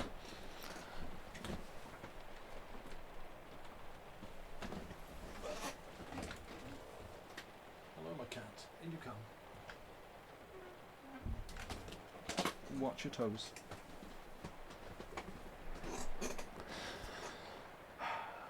Hi, where do you want to go? All right. Oh, a tiny little horse. But you are a cat. Yeah. There you go. Meow. Okay. Well, I'm going to have to sit awkwardly now, so you go here. Do you want to go in your cube? You could go in your cube. Right. Where was I? Let's just adjust my setup a little bit. 1 second, sorry. I now have to sit in a different position because cat. Right. He was smallish in stature, but well set and as nimble as a goat. His face was of a good, open expression, but sunburnt very dark, and heavily freckled and pitted with the smallpox. Yes. His eyes were unusually light, and had a kind of dancing madness in them, that was both engaging and alarming. And when he took off his great coat, he laid a pair of fine, silver-mounted pistols on the table, and I saw that he was belted with a great sword. His manners, besides, were elegant, and he pledged the captain handsomely. Altogether, I thought of him at the first sight, that here was a man I would rather call my friend than my enemy. The captain, too, was taking his observations, but rather of the man's clothes than his person. And to be sure, as soon as he had taken off the great coat, he showed forth mighty fine for the round house of a merchant brig. Having a hat with feathers, a red waistcoat, breeches of black plush, and a blue coat with silver buttons and handsome silver lace. Costly clothes, though somewhat spoiled with the fog and being slept in. "I'm vexed, sir, about the boat," says the captain. "There are some pretty good men gone to the bottom," said the stranger, "that I would rather see on the dry land again than half a score of boats." "Friends of yours," said Hoseason. "You have none such friends in your country," was the reply. "They would have died for me like dogs." "Well, sir," said the captain, still watching him, "there are more men in the world than boats to put them in." "And that's true too," cried the other, "and you seem to be a gentleman of great penetration." "I have been in France, sir," says the captain, so that it was plain he meant more by the words than showed upon the face of them. "Well, sir," says the other, "and so has many a pretty man, for the matter of that." "No doubt, sir," says the captain, "and fine coats. "Oh-ho," says the stranger. "Is that how the wind sets?" And he laid his hand quickly on his pistols. "Don't be hasty," said the captain. "Don't do a mischief before you see the need for it.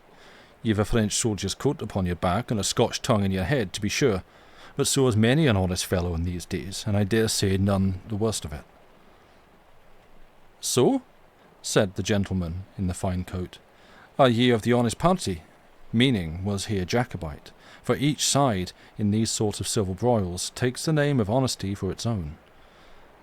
"Why, sir," replied the captain, "I am a true blue Protestant, and I thank God for it." It was the first word of any religion I had ever heard from him, but I learnt afterwards he was a great churchgoer while on shore. Sorry, Joey is patting my arm, asking for attention. "But for all that," says he, "I can be sorry to see another man with his back to the wall." "Can you so indeed?" asks the Jacobite. "Well, sir, to be quite plain with you, I am one of those honest gentlemen that were in trouble about the years 45 and 6, and, to be still quite plain with you, if I got into the hands of any of the red-coated gentry, it's like it would go hard with me. Now, sir, I was for France, and there was a French ship cruising here to pick me up, but she gave us the go-by in the fog, as I wish from the heart that ye had done yourself. And excuse me. And the best that I can see is this: if you can set me ashore where I was going, I have that upon me will reward you highly for your trouble." "In France?" says the captain. "No, sir, that I cannot do. But where you come from, we might talk of that." And then, unhappily, he observed me standing in my corner and packed me off to the galley to get supper for the gentlemen. I lost no time, I promise you, and when I came back into the roundhouse, I found the gentleman had taken a money belt from about his waist, and poured out a guinea or two upon the table. The captain was looking at the guineas, and then at the belt, and then at the gentleman's face, and I thought he seemed excited. "Half of it," he cried, "and I'm your man." The other swept back the guineas into the belt and put it on again under his waistcoat. "I have told you, sir," said he, "that not one doit of it belongs to me. It belongs to my chieftain." And here he touched his hat.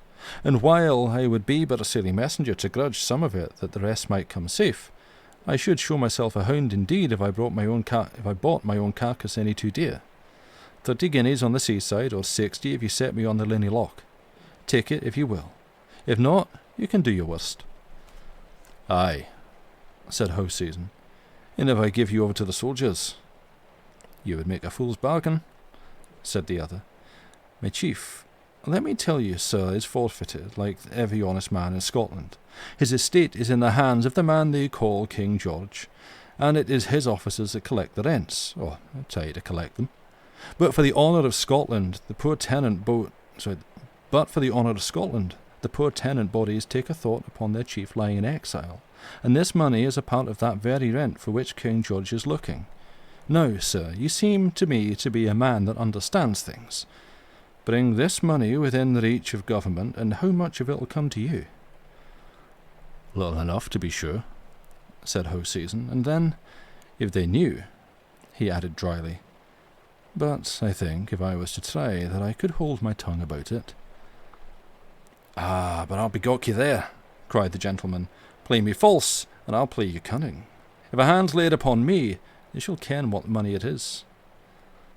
"Well," returned the captain, "what must be must. 60 guineas and done. Here's my hand upon it." "And here's mine," said the other. And thereupon the captain went out, rather hurriedly, I thought, and left me alone in the roundhouse with the stranger. At that period, so soon after the 45, there were many exiled gentlemen coming back at the peril of their lives, either to see their friends or to collect a little money. And as for the Highland chiefs that had been forfeited, it was a common matter of talk how their tenants would stint themselves to send them money, and their clansmen outface the soldiery to get it in, and run the gauntlet of our great navy to carry it across.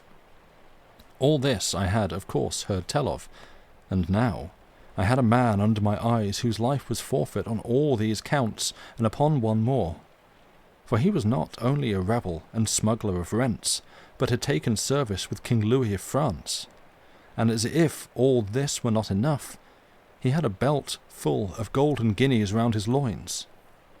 Whatever my opinions, I could not look on such a man without a lively interest. "And so you're a Jacobite," said I, as I set meat before him. "Aye," said he, beginning to eat, "and you, by your long face, should be a Whig." "Betwixt and between," said I, not to annoy him, for indeed I was as good a Whig as Mr. Campbell could make me. "And that's naething," said he, "but I'm saying, Mr. Betwixt and between," he added, "this bottle of yours is dry, and it's hard if I'm to pay 60 guineas and be grudged a dram upon the back of it." "I'll go and ask for the key," said I, and stepped on deck. The fog was as close as ever, but the swell almost down. They had laid the brig to, not knowing precisely where they were, and the wind, what little there was of it, not serving well for their true course. Some of the hands were still hearkening for breakers, but the captain and the 2 officers were in the waist with their heads together. It struck me, I don't know why, that they were after no good, and the first word I heard as I drew softly near more than confirmed me. It was Mr. Riach, crying out as if upon a sudden thought.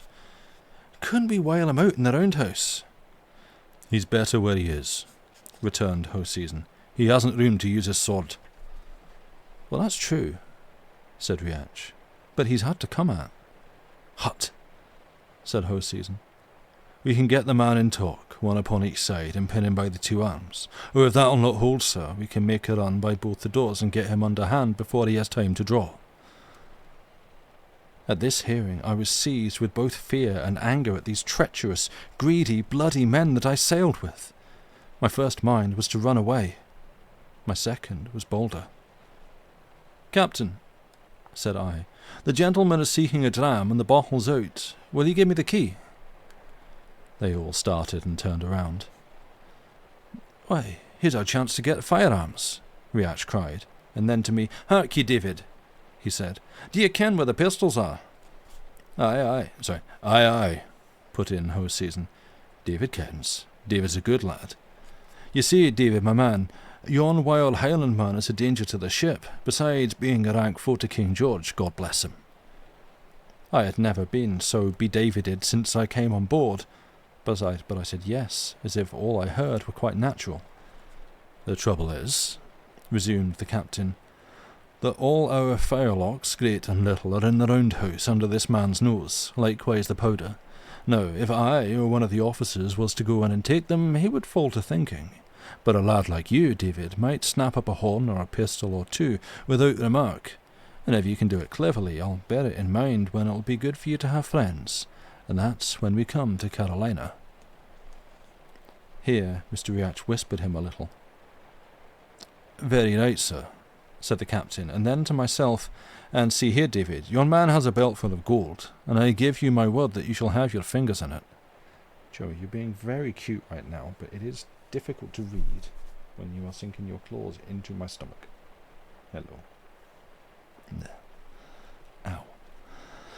I told him I would do as he wished, though indeed I had scarce breath to speak with, and upon that he gave me the key of the spirit locker, and I began to go slowly back to the roundhouse. What was I to do? They were dogs and thieves. They had stolen me from my own country. They had killed poor Ransom, and was I to hold the candle to another murder? But then, upon the other hand, there was a fear of death very plain before me, for what could a boy and a man, if they were as brave as lions, against a whole ship's company? I was still arguing it back and forth, and getting no great clearness, when I came into the roundhouse and saw the Jacobite eating his supper under a lamp, and at that my mind was made up all in a moment. I have no credit by it. It was by no choice of mine, but as if by compulsion, that I walked right up to the table and put my hand on his shoulder. "Do you want to be killed?" said I. He sprang to his feet and looked a question at me as clear as if he had spoken. "Oh," cried I, "they're all murderers here. It's a ship full of them. They've murdered a boy already. No, it's you." Aye," said he, "but they haven't got me yet." And then, looking at me curiously, "Will you stand with me?"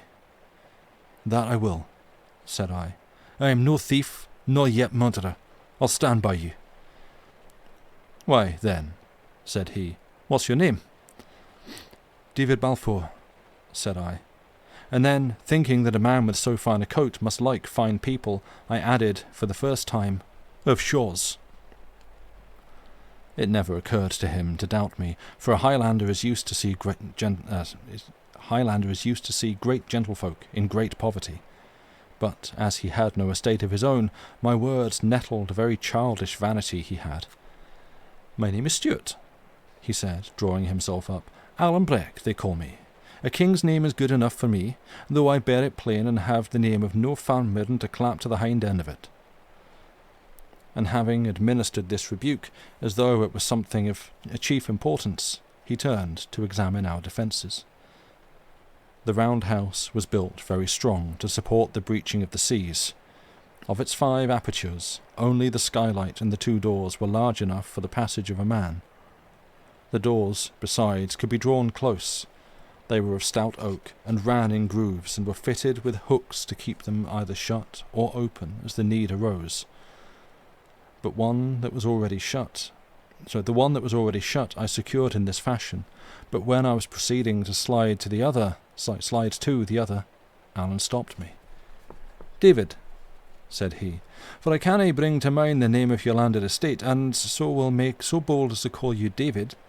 That door being open is the best part of my defences." It would be yet better shut," says I. "Not so, David," says he. "You see, I have but one face, but so long as that door is open and my face to it, the best part of my enemies will be in front of me, where I would wish to find them." Then he gave me from a rack a cutlass, of which there were a few besides the firearms, choosing it with great care, shaking his head, and saying he had never in all his life seen poorer weapons. And next he set me down to the table with a powder horn, a bag of bullets, and all the pistols which he bade me charge. "And that will be better work, let me tell you," said he, "for a gentleman of decent birth than scraping plates and racking drams to a wheen tarry sailors." Thereupon he stood up in the midst with his face to the door, and drawing his great sword, made trial of the room he had to wield it in. "I must stick to the point," he said, shaking his head, "and that's a pity too. It doesn't set my genius, which is all for the upper guard. And now," said he, "do you keep on charging the pistols and give heed to me." I told him I would listen closely. My chest was tight, my mouth dry, the light dark to my eyes. The thought of the numbers that were soon to leap in upon us kept my heart in a flutter, and the sea, which I heard washing round the brig, and where I thought my dead body would be cast ere morning, ran in my mind strangely. "First of all," said he, "how many are against us?" I reckoned them up, and such was the hurry of my mind that I had to cast the numbers twice. 15, said I. Alan whistled. "Well," said he, "that can't be cured. And now follow me. It is my part to keep this door while I look for the main battle. In that ye have no hand, and mind and dinna fire to this side unless they get me down, for I would rather have 10 foes in front of me than one friend like you cracking pistols at my back." I told him, indeed, I was no great shot. "And that's very bravely said," he cried, in a great admiration of my candour. "There's many a pretty gentleman that wouldn't dare to see it." "But then, sir," said I, "there is the door behind you, which they may perhaps break in." "Aye," said he, "and that is a part of your work. No sooner the pistols charged than you must climb up into yon bed where you're handy at the window. And if they lift hand against the door, you're to shoot. But that's not all. Let's make a bit of a soldier of you, David. What else have you to guard?" "There's the skylight," said I. "But indeed, Mr. Stuart, I would need to have eyes upon both sides to keep the two of them. For when my face is at one, my back is to the other." "And that's very true," said Alan. "But have you no ears to your head?" "To be sure," cried I. "I must hear the bursting of the glass." "You have some rudiments of sense," said Alan, grimly. Oops.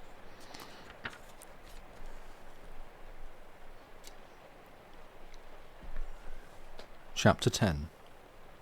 The Siege of the Roundhouse. But now our time of truce was come to an end. Those on deck had waited for my coming, till they grew impatient, and scarce had Alan spoken when the captain showed face in the open door. "Stand!" cried Alan, and pointed his sword at him.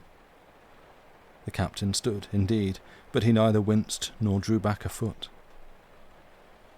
"A naked sword," says he. "This is a strange return for hospitality." "Do you see me?" said Alan. "I am come of kings. I bear a king's name. My badge is the oak. Do you see my sword? It has slashed the heads off male Whigmores, and you have toes upon your feet.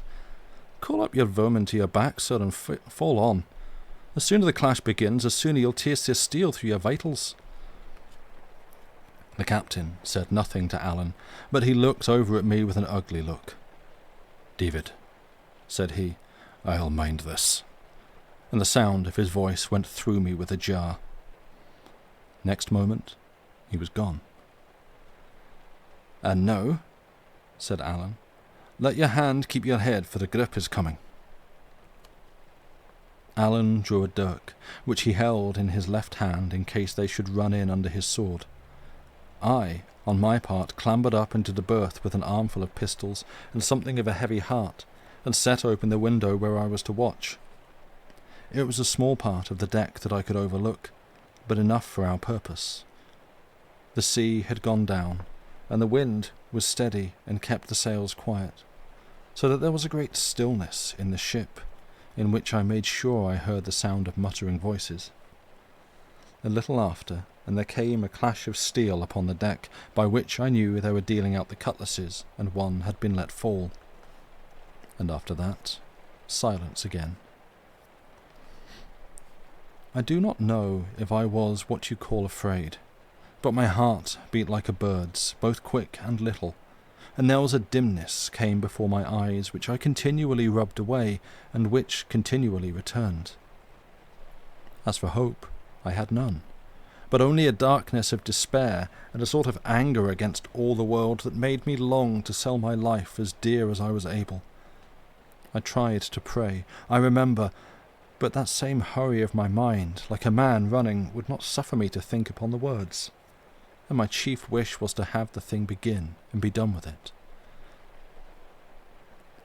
It came all of a sudden when it did, with a rush of feet and a roar, and then a shout from Alan, and a sound of blows, and someone crying out as if hurt. I looked back over my shoulder and saw Mr. Shuan in the doorway, crossing blades with Alan. "That's him that killed the boy!" I cried. "Look to your window," said Alan, and as I turned back to my place, I saw him pass his sword through the mate's body. It was none too soon for me to look to my own part, for my head was scarce back at the window before 5 men carrying a spare yard for a battering ram ran past me and took post to drive the door in. I had never fired with a pistol in my life, and not often with a gun, far less against a fellow creature. But it was now or never, and just as they swang the yard I cried out, "Take that!" and shot into their midst. I must have hit one of them, for he sang out and gave back a step, and the rest stopped, as if a little disconcerted.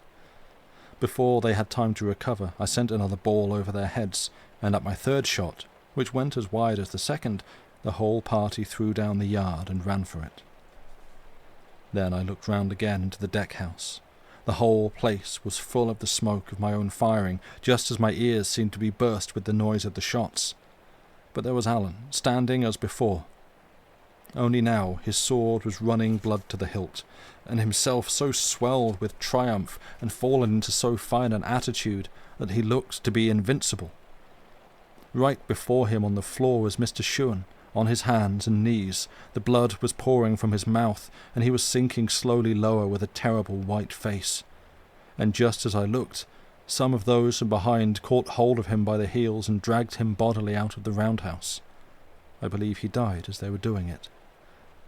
"There's one of your Whigs for you," cried Alan, and then, turning to me, he asked if I had done much execution. I told him I had winged one, and thought it was the captain. "And I've settled too," says he. "Nor there's not enough blood let. They'll be back again. Do your watch, David. This was but a dram before meat." I settled back to my place, recharging the 3 pistols I had fired, and keeping watch with both eye and ear. Our enemies were disputing not far off upon the deck, and that so loudly I could hear a word or two above the washing of the seas. "It was sure and bottled it," I heard one say, and another answered him with a "Whisht, man, he's paid the piper." And that the voices fell again into the same muttering as before. So after that, the voices fell again into the same muttering as before. Only now one person spoke most of the time, as though laying down a plan, and first one and then another answered him briefly, like men taking orders. By this I made sure they were coming on again, and told Alan. "That's what we have to pray for," said he.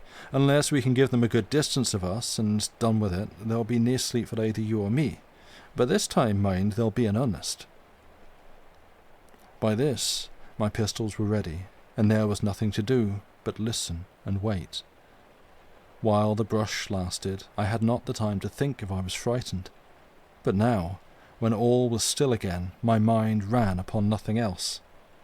The thought of the sharp swords and the cold steel was strong in me, and presently, when I began to hear stealthy steps and a brushing of men's clothes against the roundhouse wall, and knew that they were taking their places in the dark, I could have found it in my mind to cry out aloud. All this was upon Alan's side, and I had begun to think my share of the fight was at an end, when I heard someone drop softly on the roof above me. And there came a single call on the sea pipe, and that was the signal. A knot of them made one rush of it, cutlass in hand, against the door, and at the same moment the glass of the skylight was dashed in 1,000 pieces, and a man leaped through and landed on the floor. Before he got his feet, I had clapped a pistol to his back, and might have shot him too. Only at the touch of him, and him alive, my whole flesh misgave me, and I could no more pull the trigger than I could have flown. He had dropped his cutlass as he jumped, and when he felt the pistol, whipped straight around and laid hold of me, roaring out an oath. And at that either my courage came again, or I grew so much afraid as came to the same thing, for I gave a shriek and shot him in the midst of the body. He gave the most horrible, ugly groan and fell to the floor. The foot of a second fellow, whose legs were dangling through the skylight, struck me at the same time upon the head, and at that I snatched another pistol and shot this one through the thigh, so that he slipped through and tumbled in a lump on his companion's body. There was no talk of missing, any more than there was time to aim. I clapped the muzzle to the very place and fired. I might have stood and stared at them for long, but I heard Alan shout as if for help, and that brought me to my senses. He had kept the door so long, but one of the seamen, while he was engaged with others, had run in under his guard and caught him about the body. Alan was dirking him with his left hand, but the fellow clung like a leech. Another had broken in and had his cutlass raised. The door was thronged with their faces. I thought we were lost, and catching up my cutlass fell on them in flank. But I had not time to be of help.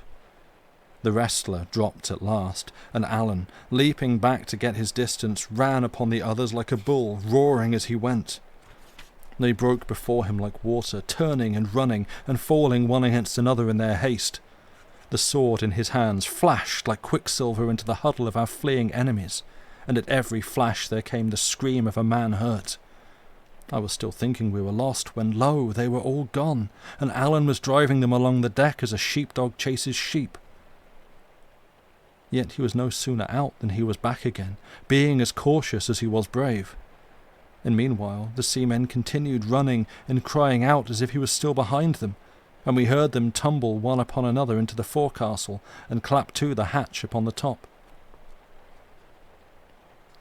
The roundhouse was like a shambles. 3 were dead inside. Another lay in his death agony across the threshold, and there were Alan and I victorious and unhurt. He came up to me with open arms. "Come to my arms," he cried, and embraced and kissed me hard upon both cheeks.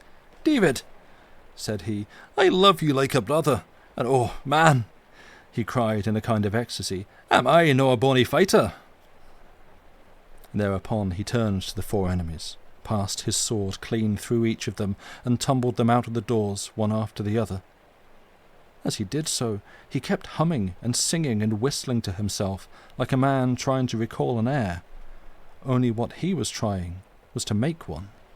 All the while the flush was in his face, and his eyes were as bright as a 5-year-old child's with a new toy. And presently he sat down upon the table, sword in hand. The air that he was making all the time began to run a little clearer, and then clearer still, and then out he burst into a great voice, with a great voice into a Gaelic song. I have translated it here, not in verse, of which I have no skill, but at least in the King's English. He sang it often afterwards, and the thing became popular, so that I have heard it and had it explained to me many's the time. This is the song of the sword of Allan. The smith made it, the fire set it, now it shines in the hand of Allan Breck. Their eyes were many and bright, swift were they to behold, many the hands they guided, the sword was alone. The dun deer troop over the hill, there are many, the hill is one. The dun deer vanish, the hill remains. Come to me from the hills of heather, come from the isles of the sea, O far beholding eagles, here is your meat.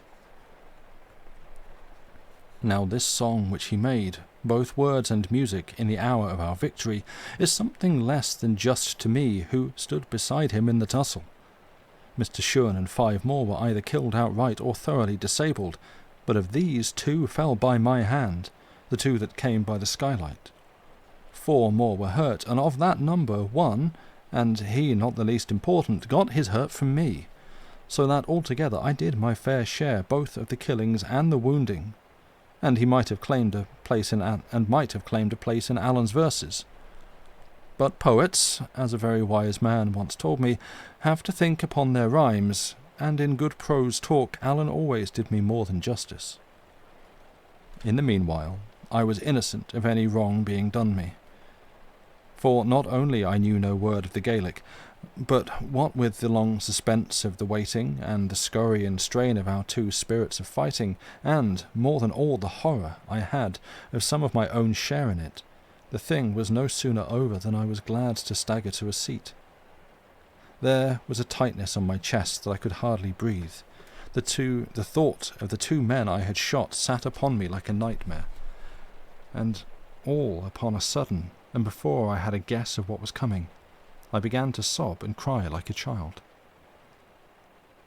Allan clapped my shoulder and said I was a brave lad and wanted nothing but a sleep. "I'll take the first watch," said he. "You've done well by me, David, first and last, and I wouldn't lose you for all Appin, nor for bread'll bean."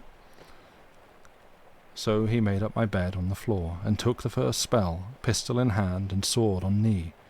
3 hours by the captain's watch upon the wall. Then he roused me up, and I took my turn of 3 hours, before the end of which it was broad day, and a very quiet morning, with a smooth, rolling sea that tossed the ship and made the blood run to and fro on the roundhouse floor, with a heavy rain that drummed upon the roof. Joey wants to go out 1 second.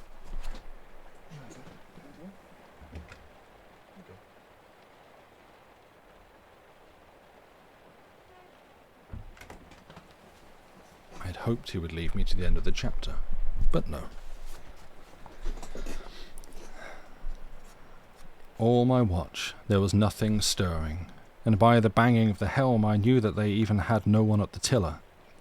Indeed, as I learned afterwards, they were so many of them hurt or dead, and the rest in so ill a temper, that Mr. Rich and the captain had to take turn and turn like Allan and me, or the brig might have gone ashore and nobody the wiser.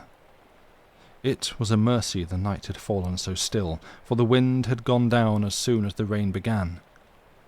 Even as it was, I judged by the wailing of a great number of gulls that went crying and fishing round the ship that she must have drifted pretty near the coast, or one of the islands of the Hebrides.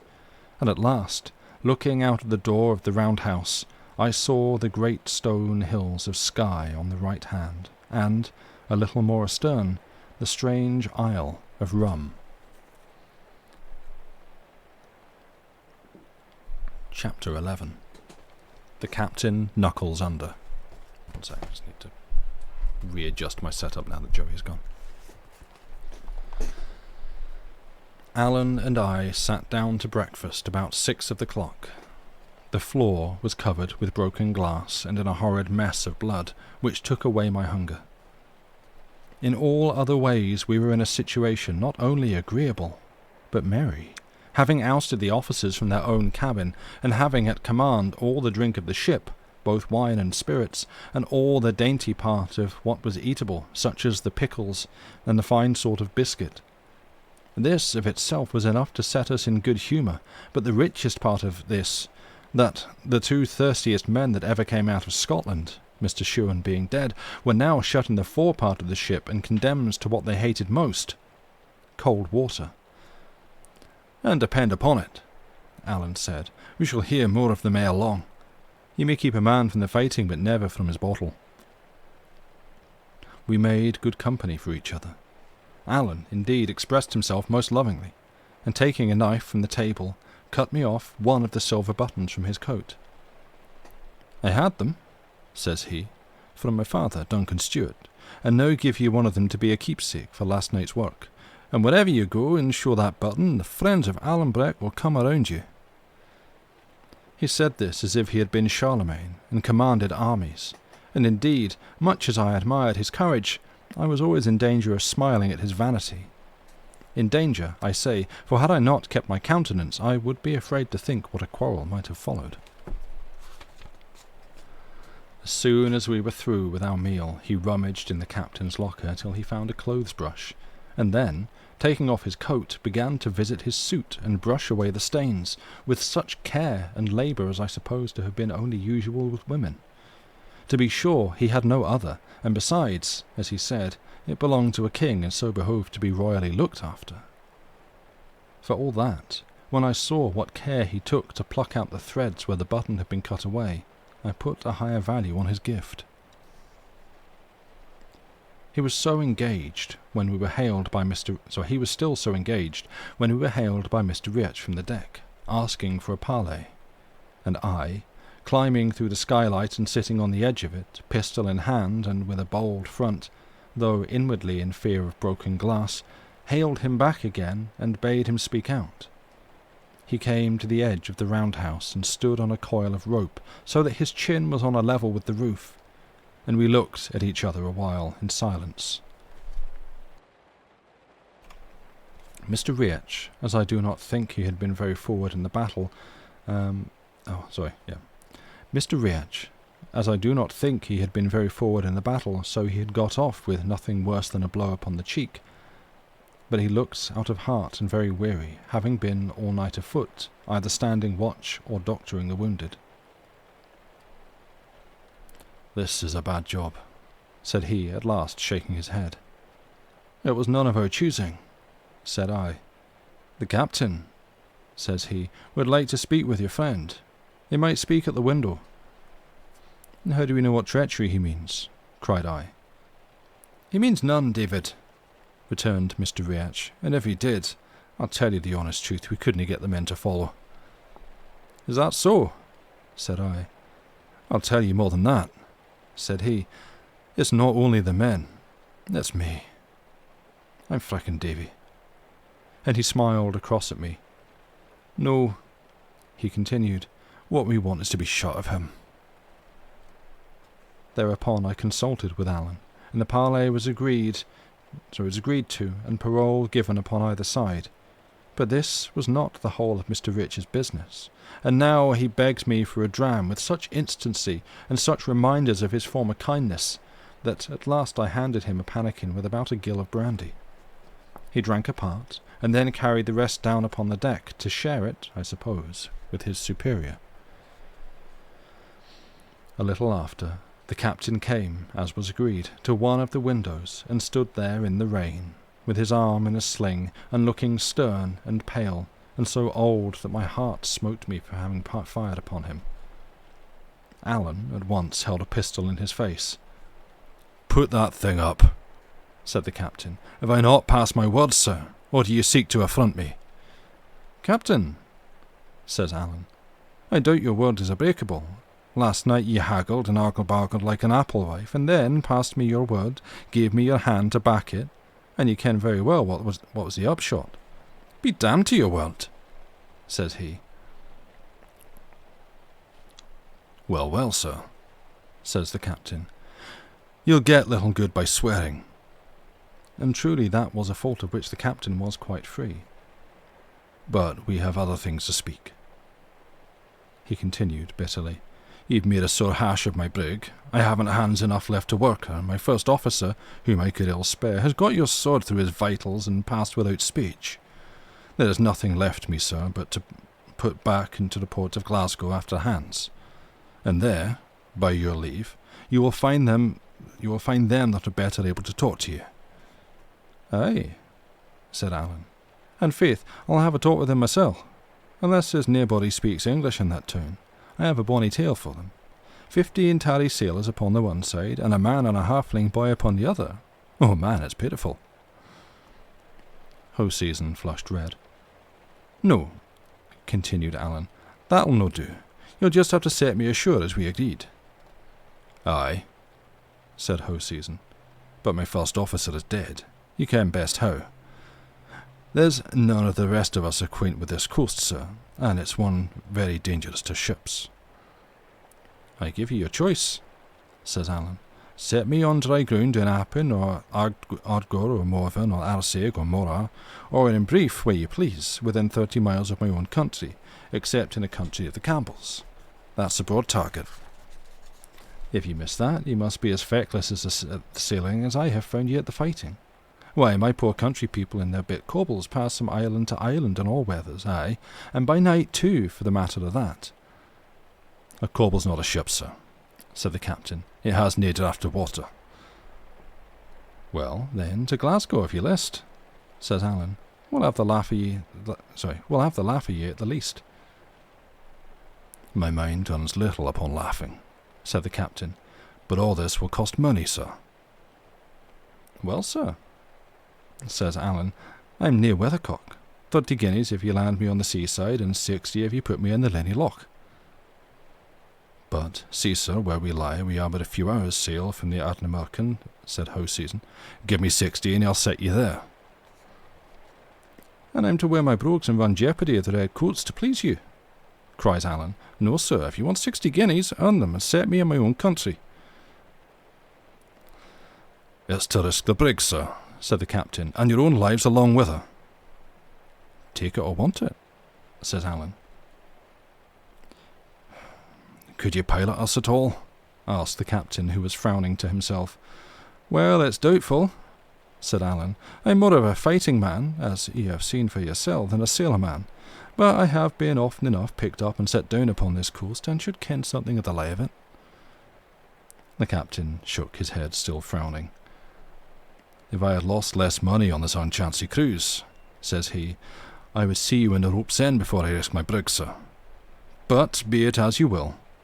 As soon as I get a slant of wind, and there's some coming, or I'm no more mistaken, I'll put it in hand.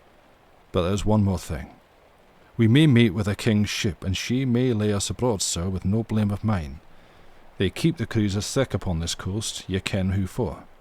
Now, sir, if that was to befall, ye might leave the money." "Captain," says Alan, "if you see a pennon, it should be your part to run away. And now, as I hear you're a little short of brandy in the forepart, I'll offer ye a change. A bottle of brandy against 2 buckets of water." That was the last clause of the treaty, and was duly executed on both sides, so that Alan and I could at last wash out the roundhouse and be quit of the memorials of those whom we had slain, and the captain and Mr. Rich could be happy again in their own way, the name of which was drink. And that brings us to the end of the chapter, and where we shall finish the story for tonight. Thank you for listening. Yes, I couldn't remember whether it was pronounced Gil or Jill, and I flipped a coin and came up on the wrong one. I apologise.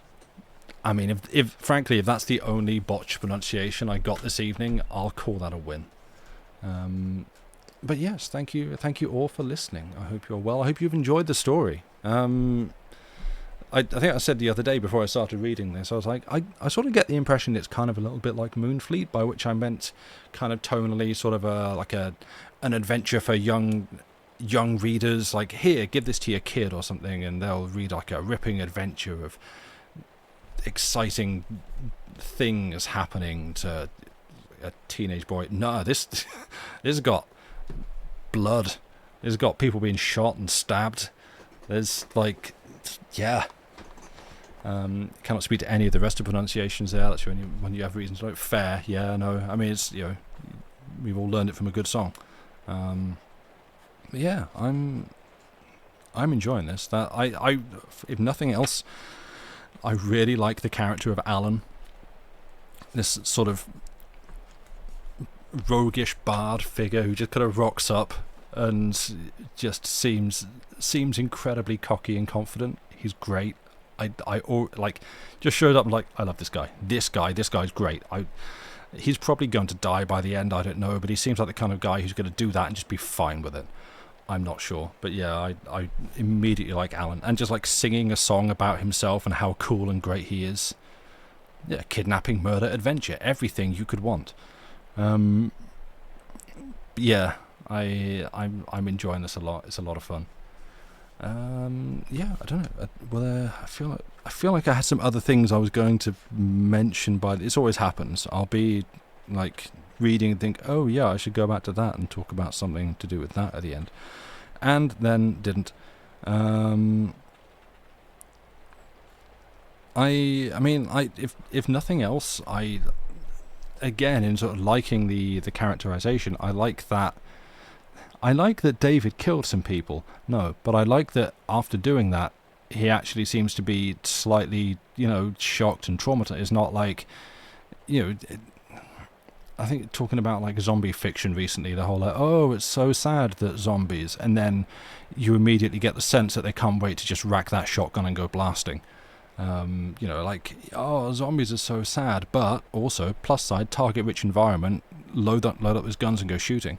And you read a lot of stories or see a lot of stories and various things where someone does their first murder because unfortunately you're the protagonist of the story and the only way we solve any conflict is through violence. And they're like, oh, I'm so sad, but I'm fine actually, because that was fun, wasn't it? I really enjoyed killing. And I appreciate that at least David seems to acknowledge that, actually I just killed some people in self-defense, but that's actually messed me up quite a bit, and this is going to haunt me for probably the rest of my life. Future David, who's writing the story, confirms it does. And so, yeah, I appreciate that. That's a good thing to bring up in your story, that actually taking a life can be something that sits on your conscience for a bit. Who among us cannot relate to that, right? Like, yeah. But anyway, I think we're going to go, because we have reached the end of the story. And, is Billiam still going? Is Billiam still going? Looks like Billiam's still going. Do you want to go and see Billiam? We haven't seen him for time. That, as long as he's not just finishing. No, he's not. He's still going. All right, sick. We're going to go over and see Billiam. Nice. Excellent. Maybe murder isn't super fun. Who'd have thought? Yeah. Exactly. It does seem a bit unpleasant killing people. Well, it's, per the evidence, at least of this book, confirmed. Apart from Alan, who seems to enjoy it. But again, I like that contrast of, David is like, yeah, wow, that's dark and horrible, the things that I've done in the name of self-defense. Alan's like, hey, killing. And it's not necessarily that that's a good thing, but that's his personality type. He's the D&D rogue / barbarian, dual classed or whatever, and can't wait to get going and do more. And David's like, that's actually messed up.